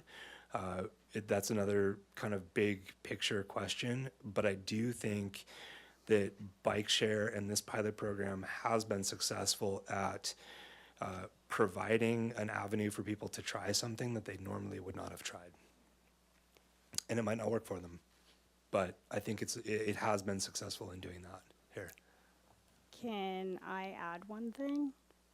So we just got back our survey results for our annual survey that we placed, I believe, out in January and closed I believe it was January 23rd we closed the comments. And out of 88 respondents, 34% of those members have fully transitioned out of their car to B-Cycle. Complete 34%. So I see that as a success and also a key to the commuting piece that you inquired about. Thanks. Committee Member Blackerby? Yeah, so I'll have comments after public comment, but the one question, you know, in moving into the pilot phase, there was a lot of, I remember being slightly obsessed with make sure we get all the data, right? Because there were scooter share and bike shares going up all over the country, and the municipality was like, yeah, we're not really allowed to access any of the information. The company just keeps that private. Now, obviously, from these heat maps and all that, it seems like we have pretty robust information. I'm curious for staff, is there anything, if a contract is renegotiated, is there anything that on the data side that you don't currently have access to that you would like to? Dream big. Chair Malavos, Committee Member Blackerby, that's a great point. I'm actually filling out the North American Bike Share Association, NABSA. They do a survey every year on different shared mobility operators throughout the country, and that's one of the questions: is do you require MDS, which is Mobility Data Specification, generated in LA? It's a shared mobility data platform. We have the potential to require that. I think the real question is, what do you do with it, and who farms that data and cleans it up and makes it presentable and puts it in a public portal? Moving forward, it's something we could discuss as part of, if we hear council direction to move this to a permanent program, great. I think the real question is dedicating staff time and resources to that. To answer your question, right now, I would say that my team feels like we get sufficient data from B-Cycle to guide our decisions. And then the frequency of reporting for us that at a staff level is monthly. I think anything more frequent than a month would be too much just for even our workload. And then the annual updates again in this seem reasonable. So again, we've had the monthly report outs based on what we thought were the highest level items, and then when we've asked for, maybe what about this, and then the only thing, frustration in the data, or like who's writing it, that's just been unfortunately the metric that we can't get. It's much more complicated than we thought it would be. Right, sort of balancing the privacy of the rider with that. One other thing I'm curious about, when you look at these heat maps of this is where people are riding and all of that, do you have good data of sort of actual trip making, so sort of the station pairs? So they got on the Mesa and they got off at, State and whatever. I'm curious if you have that information, just kind of from like a first last mile type thing. I mean, from a transit perspective, that's very compelling, right? Mm-hmm. What kind of trip making are people doing, and do you have that? Do you have access to that? I'll defer that to Ms. Rosenberg. It's not something in our monthly reporting that we asked. Right now, it's like what's the most in terms of popularity, what's the most used stations, and then conversely, what's the less used? Do we need to remove that station, or do we need to add more bikes to that station type of thing? But I'll pass it to Ms. Rosenberg to ask that. Chair Malavos, VP Chair Blackerby. To answer your question, yes, we do have those metrics on the heat map, and I will have to verify this, so I will get back to you specifically to verify if that heat map, if we can actually, like those little dots that you saw, where they exactly checked out to like another station. I believe that's the sheet that I have here. But all of our metrics, I'm fully for public use. Again, like there's no data that we want to hide. We only want to share this for the community, because the only reason we're in this business is to make an impact and get people out of cars and onto bikes. And I will say, like, the top 3 performing check-in, check-outs have been where we started and launched the bike share, which was the spine of State Street. And the top station is West Coda and State and West Victoria and State, right? It's not, yes, CDP took 8 months, but it's, and there's still really high checkouts. But for example, West Coda and State, we have over close to 10,500 trips from that station since launch. So I have all the metrics of stations. If you guys have more questions, we can get really detailed, but I'll save that for later. Great, thank you. It's good to know, and also good to know that stuff is available. Of course, staff doesn't need to crunch all of it every month, but just to have it, because there could be different applications that come up. Thanks so much. Go ahead. Basically exactly what you were just saying. You pretty much took half my question. One, thank you for the data. This is, if you didn't get from my last spiel, like I have a problem. I really like data. And what I like about this is it doesn't just apply, it's not just for this usage case here. What you're asking for about where people are going, where those routes are, that tells you the demand for transportation, where people are trying to move and when. And when you're talking about the granularity and when you're trying to tease out demographic information, yeah, I totally get that's hard to do, but you have the data here that says where and when. And what I was wondering, if it's not too much trouble for you guys, could we get a route breakout from like Monday to Friday during normal commuting hours? I know that, bartenders and stuff don't always commute during normal hours, but that would break out a big chunk of your normal commuters from your recreational riders. And looking at your bar graphs, like, you got both. When you're looking across at like the people who are buying subscriptions, which are your return customers, and it's Monday through Friday across the board, and even on the weekends, and then you clearly see on the weekends big spikes in your non-frequent flyers.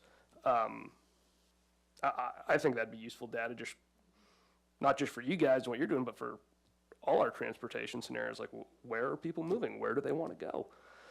And another really random thing. So I have only been on one of these once, and I live right near the one on Ontario, and I thought it was awesome. And the reason I haven't been on it again is because I have these 2 little humans that follow me around everywhere.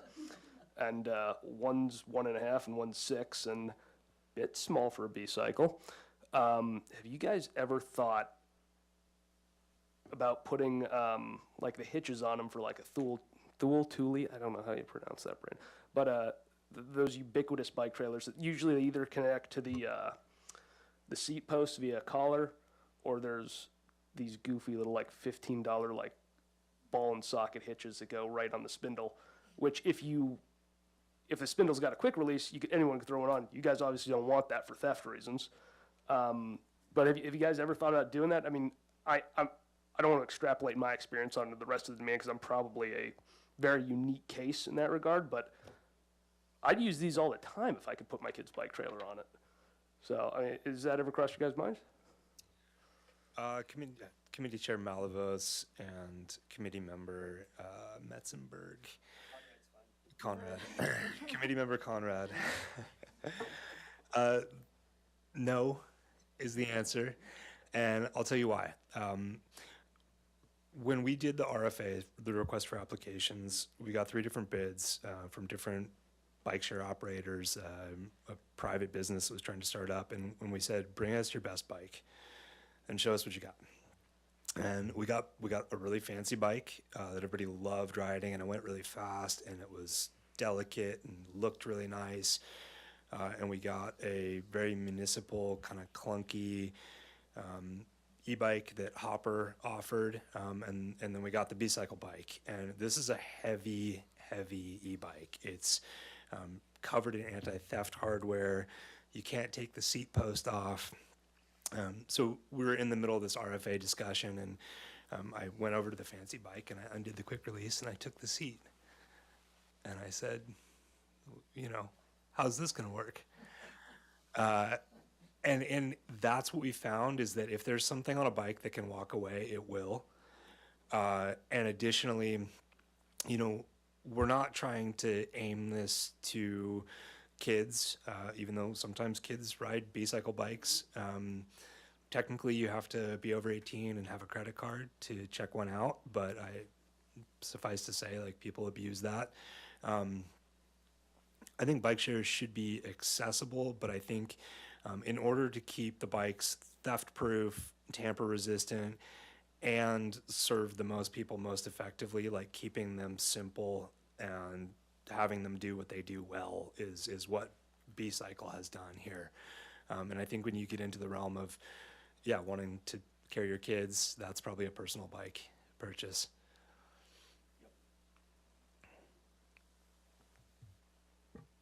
Chair Malavos, committee member Metzenberg, Rosenberg. To answer your question, actually, I have seen people get creative and actually hitch like a child trailer to the B-Cycle. I've seen it. I've seen probably way too much, but I have, like, people do that, and it's successful. Are we exploring that? Absolutely not, because to the connectivity issues, that is our number one focus, truly. And then maybe we could get there. I'll just Couple grab a years. couple zip ties, I'll figure it out. Exactly. Any additional, oh, go ahead, Commissioner Bickford. Just to revisit the low income issue again on commuting versus recreation. I see in the system pricing there is a low income subscriber at $25 a year, which is very nice.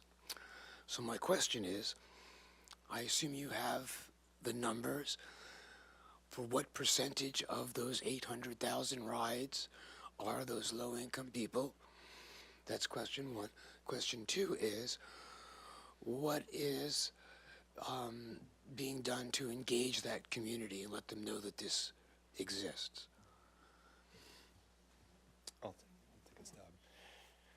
Both excellent questions, and I'm going to answer them in reverse order. The answer to your second question is the outreach to low-income community members is very hard to do and requires more staff time than the city certainly has at this point. That, in my mind, is a very large effort that needs to be cemented and developed moving forward. We had great aspirations of that program, and we got as far as developing the program. We've hit a number of challenges, specifically in talking to some of our outreach staff that work in lower income communities. We found some hesitation about banking and about credit card, signing up with your personal credit card. And that's one of the inherent challenges with a docked bike share system is you have a B-Cycle bike that's $2,700. And if there's no way to ensure that the riders who checks that out is going to bring it back, that's a potential liability for the company and for the bike share system. And so if you get somebody who's credit card hesitant, less willing to input their personal information, they're not going to sign up for a bike share membership. And similarly, B-Cycle needs that kind of guarantee that we have a person on file that we can reach out to if this bike goes missing. So that's been a huge hurdle. We initially thought that enrollment kiosks were going to help that solution. I think there's some information on that in the staff report. What we found is that people were able to use the bike share system and sign up with their apps, et cetera, and that wasn't really the barrier to low-income memberships. The barrier was this hesitancy about providing personal information and linking to a bank account. So we continue to look into that. And that's something that our team in B-Cycle have been talking about extensively, is how to bolster the community outreach component and get that program to be robust, which it is not right now. So with, and just to add to Mr. Fertner's comments, one of the avenues we're trying to explore, but would take just additional staffing and funding, but for CalFresh, because many people on CalFresh may not have a credit card to begin with, and so, but there are like debit cards that are issued. Just like if you're at the laundromat, you can pay, there's another option. I guess it depends on what laundromat, but like from a debit card that's connected. So that's something, some technology that we're wanting to see if that could be leveraged at all as a form of payment and tracking without the need of a credit card. So it's just, yeah, it's as Mr. Fertner mentioned, it's not super easy. It's something that we'd have to navigate, but it seems possible to do so. And if we could get past that barrier, I think that would be transformational for the low-income community. Just to add on to that, B-Cycle is in conversations with the City of Santa Barbara Library System to have some B-Cycle cards available for library patrons to come check out a bike. So I think that is also an experiment in serving a lower income demographic. And connecting too with MTD for kind of a transit card if there's the potential in the future for really all residents where you link a bus pass to a B-Cycle membership. So definitely, I think there's possibilities. It's just trying to navigate the system and technology for that.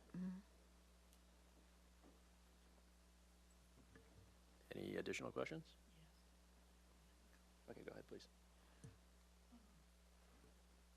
Make sure I get my light on. Thank you very much. I had a question. I don't know if this has come up. Are people able to take the rental bikes onto the bus? You know, because the buses have the rack on the front and people park their bike and then go off. Do they do that with these e-bikes? The short answer is you would not want to put the B-Cycle bike on the bus because you're still paying for the time.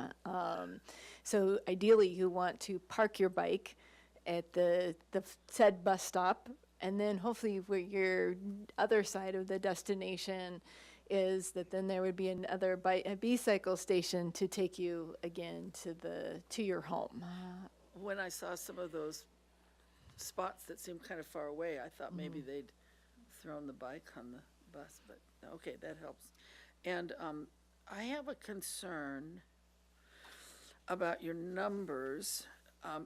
You're not being very specific about how much expansion you'd want through the pilot period. You said you're almost at 250/500 at the end of the second year, and you have one more year to go. So that, I think, going forward, before I'd be really comfortable voting on a recommendation, I'd like a feel for what kind of financial obligation you're wanting to commit the city to.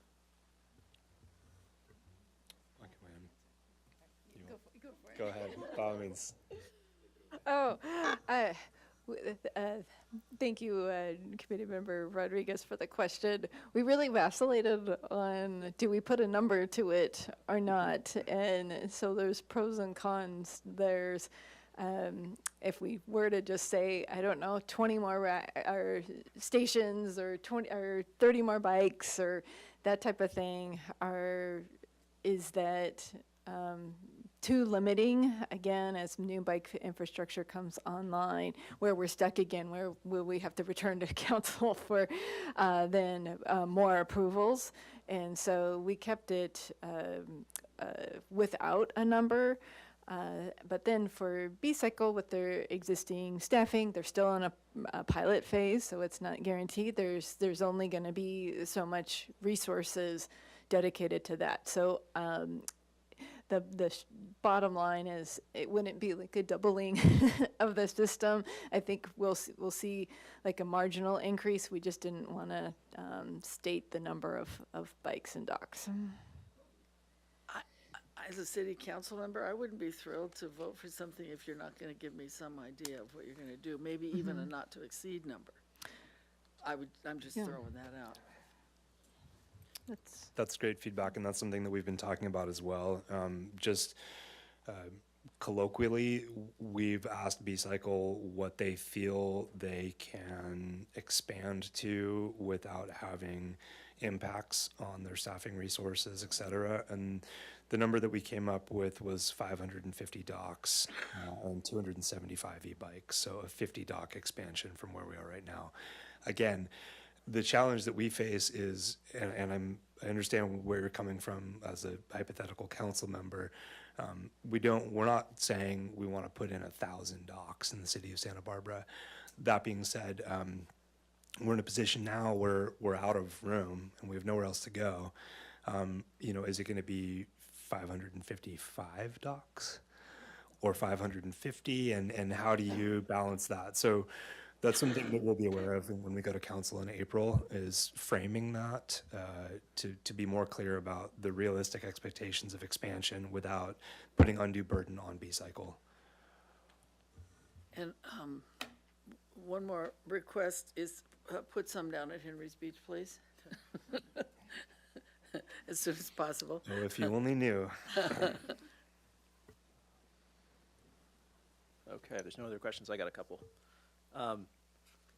One thing that jumped out at me, well, in your graph in the heat map, which I think is fantastic to have data points to go back to, you mentioned it was actually cell phone data. So there's two sides or two elements you can pull data points from: the docks and what bikes move across those docks, and then also the user, which I guess is the payment console end of that. And all those data points, as you mentioned, are available from B-Cycle, and then you guys have monthly updates, and there's even a third-party MDS or MD. You just got like a data platform that would allow you. I know this has come up in the past around data points, around all of this stuff, but I'm saying, am I understanding that right? Is that you've got data points from both ends? There's no PII to the individual, but that's all supplied, and then there's even other, I guess, software management consoles that allow you to dive into that. Chair Malavos, in answer to your question, and this came up a little bit before too, but we get data that we ask for from B-Cycle. That's generally how it works. In preparation for this event and for going to council, we wanted some more bigger picture, like since launch, what have we seen? Show me a heat map. We could get more granular and we could zoom into some of that. We can look at location-specific sites and say, show me peak hour from here to here. One of the challenges, though, is, again, different people use B-Cycle. Some people check out with an RFID card. I'm personally one of those. I do not like using the app. I would rather just walk up to a dock and tap my card on it and check a bike out and go. So we're not capturing cell phone data for those people. So there's some inconsistencies in what you're seeing, and we do not require B-Cycle to give us MDS, which is the mobility data specification that the city of LA developed, mainly because we don't have the staff time or resources to do anything constructive with it. So sure, if you look at a lot of dockless systems that are required to use MDS, or the global bike share feed, I believe is the other one, they'll have real-time portals, and you can look and say, there's 750 Bird scooters in the city of LA, there's this many Lime scooters, there's this many dockless bikes. That's all in one area. Because we don't have other forms of shared mobility here in the city, we don't feel that that's necessary at this time. Yeah, thank you for that. I'll save that for comment later. But I get one other question. I noticed that there was the program logged the most trips of any B-Cycle bicycle share system in its first year of operation. And I was just kind of curious, where does Santa Barbara fall into the kind of the spectrum of what B-Cycle has? Are we, medium-sized city? Are we about average for the bike count? I'm just kind of curious where that stat falls into the broader, cities that you service. Yeah, Chair Malavos, great question. So we have 8 other B-Cycle Trek-owned, we call them Bobs, and it was actually, Bobs is named after our former B-Cycle president, Bob Turner, who is still part of Trek and is in a different capacity, serves in a different capacity right now. So I would say B-Cycle is actually one of the smaller systems out of all of the Bobs, and those include Madison, Wisconsin, which is, they were at 350 e-bikes. I believe they might be around 450 right now, or expanding to that as of this spring. And then Broward, Florida is close to 400. Boulder, Colorado is a 350, 400 system. And then we have Encinitas in California, which launched last year, and they are at the smaller end. They're our smallest B-Cycle system, and they are at, I believe, 200 docks and 100 bikes. They're not fully implemented yet.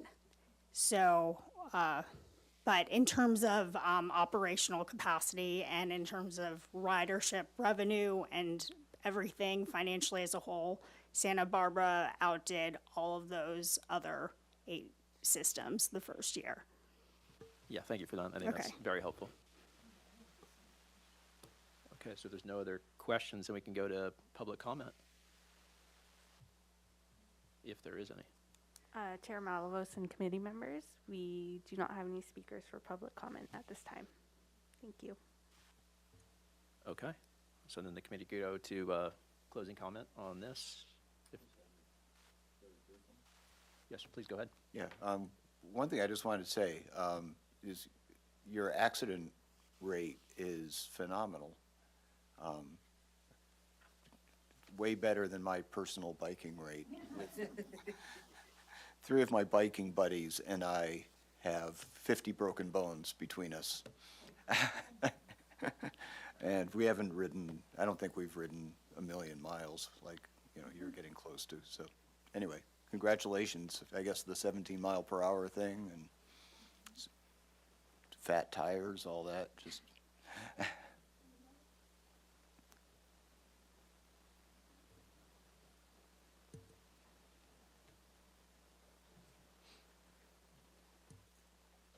Any committee member Blackberry? Sure. So I'm so excited and just proud as a Santa Barbara resident and someone on this committee of how it's rolled out. Being in other cities that have bike share and certainly scooter share, it's to me, sort of like an unmitigated disaster in other places, that it looks terrible, you trip over them. If you just go to Isla Vista and you deal with scooters, it's like a full nightmare, and there's all kinds of public policy questions about that. I think the way that the city went about having them docked, because there was a question, it was oh, they're more accessible if they don't. But the docks we had in our mind were those kiosks where it's a chunk of 15 bikes, no matter where. That wasn't really a Santa Barbara solution, right? I'm super, super grateful and glad that both B-Cycle and the city worked to have this very sort of elegant slimline thing. Does it have problems? Sure. Are they working on it? Yes. Where they really kind of fit in the smallest possible place, and it makes it more accessible, right? So you could have 2 or 4 near where you live, and that could be all you need, right? And that makes that connectivity. So I'm one of those annual membership. I still have my own bike. I still ride my own bike. I also walk. I have a car. I take the bus. I'm very multimodal, but it really has filled a gap in my transportation life. If there's a meeting I got to go to and it's kind of uptown and I don't want to arrive sweaty, this is my thing, right?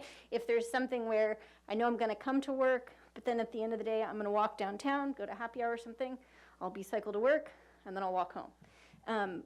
So many use cases just for my own personal life and for people I know, it's really changed. My bike is not an e-bike. It doesn't even have gears, and so it's nice to be able to get around some other way, but also feel like I'm on a stable machine that's not... And when they first started, I was these are nice bikes, but they're still nice. and they're still in pretty good condition. So that's not the case in undocked systems where they've been like hit by, hit by, you know, trucks, hit by things, and then just like propped back up on the sidewalk. So I think we've really nailed it in that way, and I hope that other cities start to see that this can be a way to do it. I think it's been phased in really nicely. Yes, there are network connectivity issues. I do think it's gotten better. The app has gotten better. I have an RFID thing, but I've actually tended toward using the app more lately because it's just better. It's more stable. It was a little spotty at first, so I totally understand. And also, I'll say that customer service, if I've ever had an issue, I call, you know, through the app or the, you know, the phone number's in there, and they always answer, and they always handle it. You know, if like the bike didn't go back in and I get a text that's like, you're still on your bike. No, I'm not. I call, they cancel it, and it's handled. And so I don't know where those people are answering the phone, but they're doing a really good job. And so that's another piece that if there is friction, generally I've experienced that it's been handled really well. You know, to the question of $7 for 30 minutes for the one-off rides and the competition with, you know, rental shops, I'm not like the biggest capitalism fan, but like competition is good. I think I thought when we started, and I still kind of do, that $7 is sort of outrageous for 30 minutes. It seems like the market will bear it. I don't think it could bear more than that, at least for people to get that first taste, right? So it seems like the pricing is in a pretty good place. If these shops feel like they aren't competing, then they need to compete, I guess is what I would say. But I also agree that I think it can kind of be a sort of gateway drug to people getting their own bikes, whether they're e-bikes or not. So I think it's successful in that way. The data is important. I understand not having the staff bandwidth at this point or maybe ever to do something with that MDS. I do think it's important to have in a future contract. There are a lot of researchers. I know that there are departments of people at UCSB who would love to have that data, right? Yeah. And they could spit it back to you in a really helpful thing that would help you, wouldn't cost you any time or money. And transit agencies would love to see that, right? First, last mile, where are people going? Where are people trying to go? So I think that's really helpful. The low-income component has been a real disappointment to me. It's something I harped on when we were starting it. And I do think if the administration of it can be done, even with the credit card, you know, the like banking barrier, I think that you can get some uptip without much staff time, with some advertising in key places, with some free advertising in some places, right? Certain neighborhood markets and things like that. And it's, I think, totally doable to just put the info out there at the libraries or whatever. So it might be a wrap card, might be something like that, but it wouldn't take a ton of staff time. Just kind of general awareness could really help. So yeah, but I'm really pleased with it. Once we're done with comments, I'll definitely be hopefully making the motion to recommend BNC that be allowed to expand and that the transition begin, because I know it does take time. So thank you for all of your work, and Jesse for your work and your team's work for getting us to this point. Great. Are there any other committee comments? Go ahead. I just want to add a little bit. I would, even though it's probably a very low number, I would like to see a bar for the low-income annual membership numbers. I mean, maybe it's 5 people, which would be awful. But if we see it now, then we can see it if it changes. I think it just feels funny to not have it on this bar graph. That's all? That's it. Okay, so, go ahead. Thank you. I think these bikes are really fun. I have enjoyed riding them a lot when I ride them. At the same time, you know, I can't go full throttle and just rage down the street. So I think that is really helpful in keeping the accident rate low. I think they are great bikes. I like this program more and more as time goes on. I did have some initial skepticism about it. My initial concerns back when it was first launched were around, which I understand how Sam had to launch kind of in that State Street corridor. That's where the permitting was easiest, where you could get the wrecks or the docks down. I had issue with the fact that, you know, having it concentrated on State Street, but the pricing structure very expensive for single use and pretty like a good plan for like an annual membership commuting just wasn't aligned. I like how but I think now that it's expanded and there's more docks throughout the city, and actually one I noticed just opened up across the street from my house at some point in the last week or so. So that was cool. I had no part in that. So I think as it's expanding and getting more into the neighborhoods, I think it will transition to being a better commuter program than it has been. With that still, I have an issue with the pricing structure, and especially with the pricing structure, the idea of increasing the pricing, especially for that single ride, I just don't think is feasible. And I don't think, as someone who is, you know, I'm never gonna rent a bike by the hour from a local bike rental company, but I would like to, or someone like me, I would like them to be able to try out B-Cycle a couple times before like deciding that an annual membership is right for them. And I just feel like if the price goes up, like local people are not gonna try it that first time. And I think that would kill the program. I mean, maybe there could be something like if you spend, you know, and I agree, I think it could be lower if you spent $5 or $7 on your initial ride, but then you can roll that into your monthly membership and roll that payment into your annual membership. Like maybe that would be a possibility, but I think ultimately it just shouldn't be that expensive. I would kind of on that note of, as the program I think transitions from this kind of mix of pricing for annual but dock position for kind of the tourist area, I would really like to see this heat map, like kind of actually by month, to see if the ridership is, because right now it's like bright white along the State Street and waterfront corridors, but that's also where you first launched. And so I'm just wondering how that would look differently if you just looked at November versus like January and kind of pulled those out. Overall, I think the program it's going in a great direction. It's getting better and better as it expands. And so I am strongly in favor of continuing. Great, thank you. Any additional comments? I have one question. I apologize. One question. The Amtrak changed and added a commuter train before the pandemic. It's been around, it was around for a while, and I haven't paid attention. Is that still happening, or was that stopped and never came back? Because that ties in with your e-bikes, doesn't it, or could it?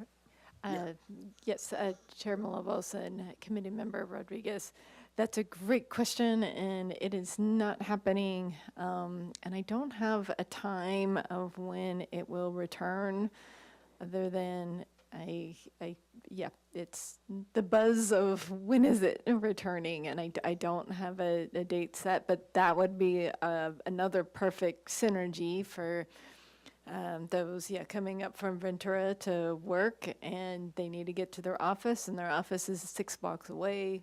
very easy to hop on a e-bike for that. Okay, I definitely have a few comments. I think, overall, I think the program has been a great success. So I think it's awesome to see, and there's been obviously been a ton of work that's gone into it, and I think the numbers point that out. I think Committee Member Blackerby mentioned one thing that I think is actually really important, is just the accessibility to the data and something within education. I didn't mention at the top, but like one of the things that put all of this on my radar was a college project I did around bicycle infrastructure. And yeah, there's definitely an appetite out there to examine what we have and the programs in place and the data points that are available. And I think this entire program presents a huge opportunity in the sense that we can actually quantify the traffic and there's data points available, whereas a lot of it is either done by street usage traffic surveys or studies. This presents a great opportunity to really make a case, and the more that can be broken down by slice and dice the data by the annual, the monthly, the one trip. What can we see in those numbers, especially compared to the other cities that have these programs, and how do they compare? Because I think it's just going to make the case or further empower what is already a successful program. So I would fully encourage outreach to universities or however way if the bandwidth within city employees isn't there to help make that case, because I think it's there, even just what we see tonight. And that's all I have to share. Chair, I have a motion. I'd move that we recommend City Council the bike share pilot program be allowed to expand, and also that the bike share pilot program begin transitioning from a pilot to a permanent program. I'll second. All in favor? Aye. Aye. I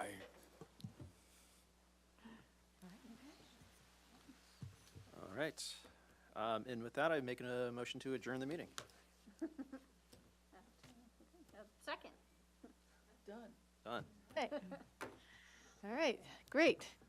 Have a good evening, everyone, and again, welcome the new committee members. It's fun to have 7.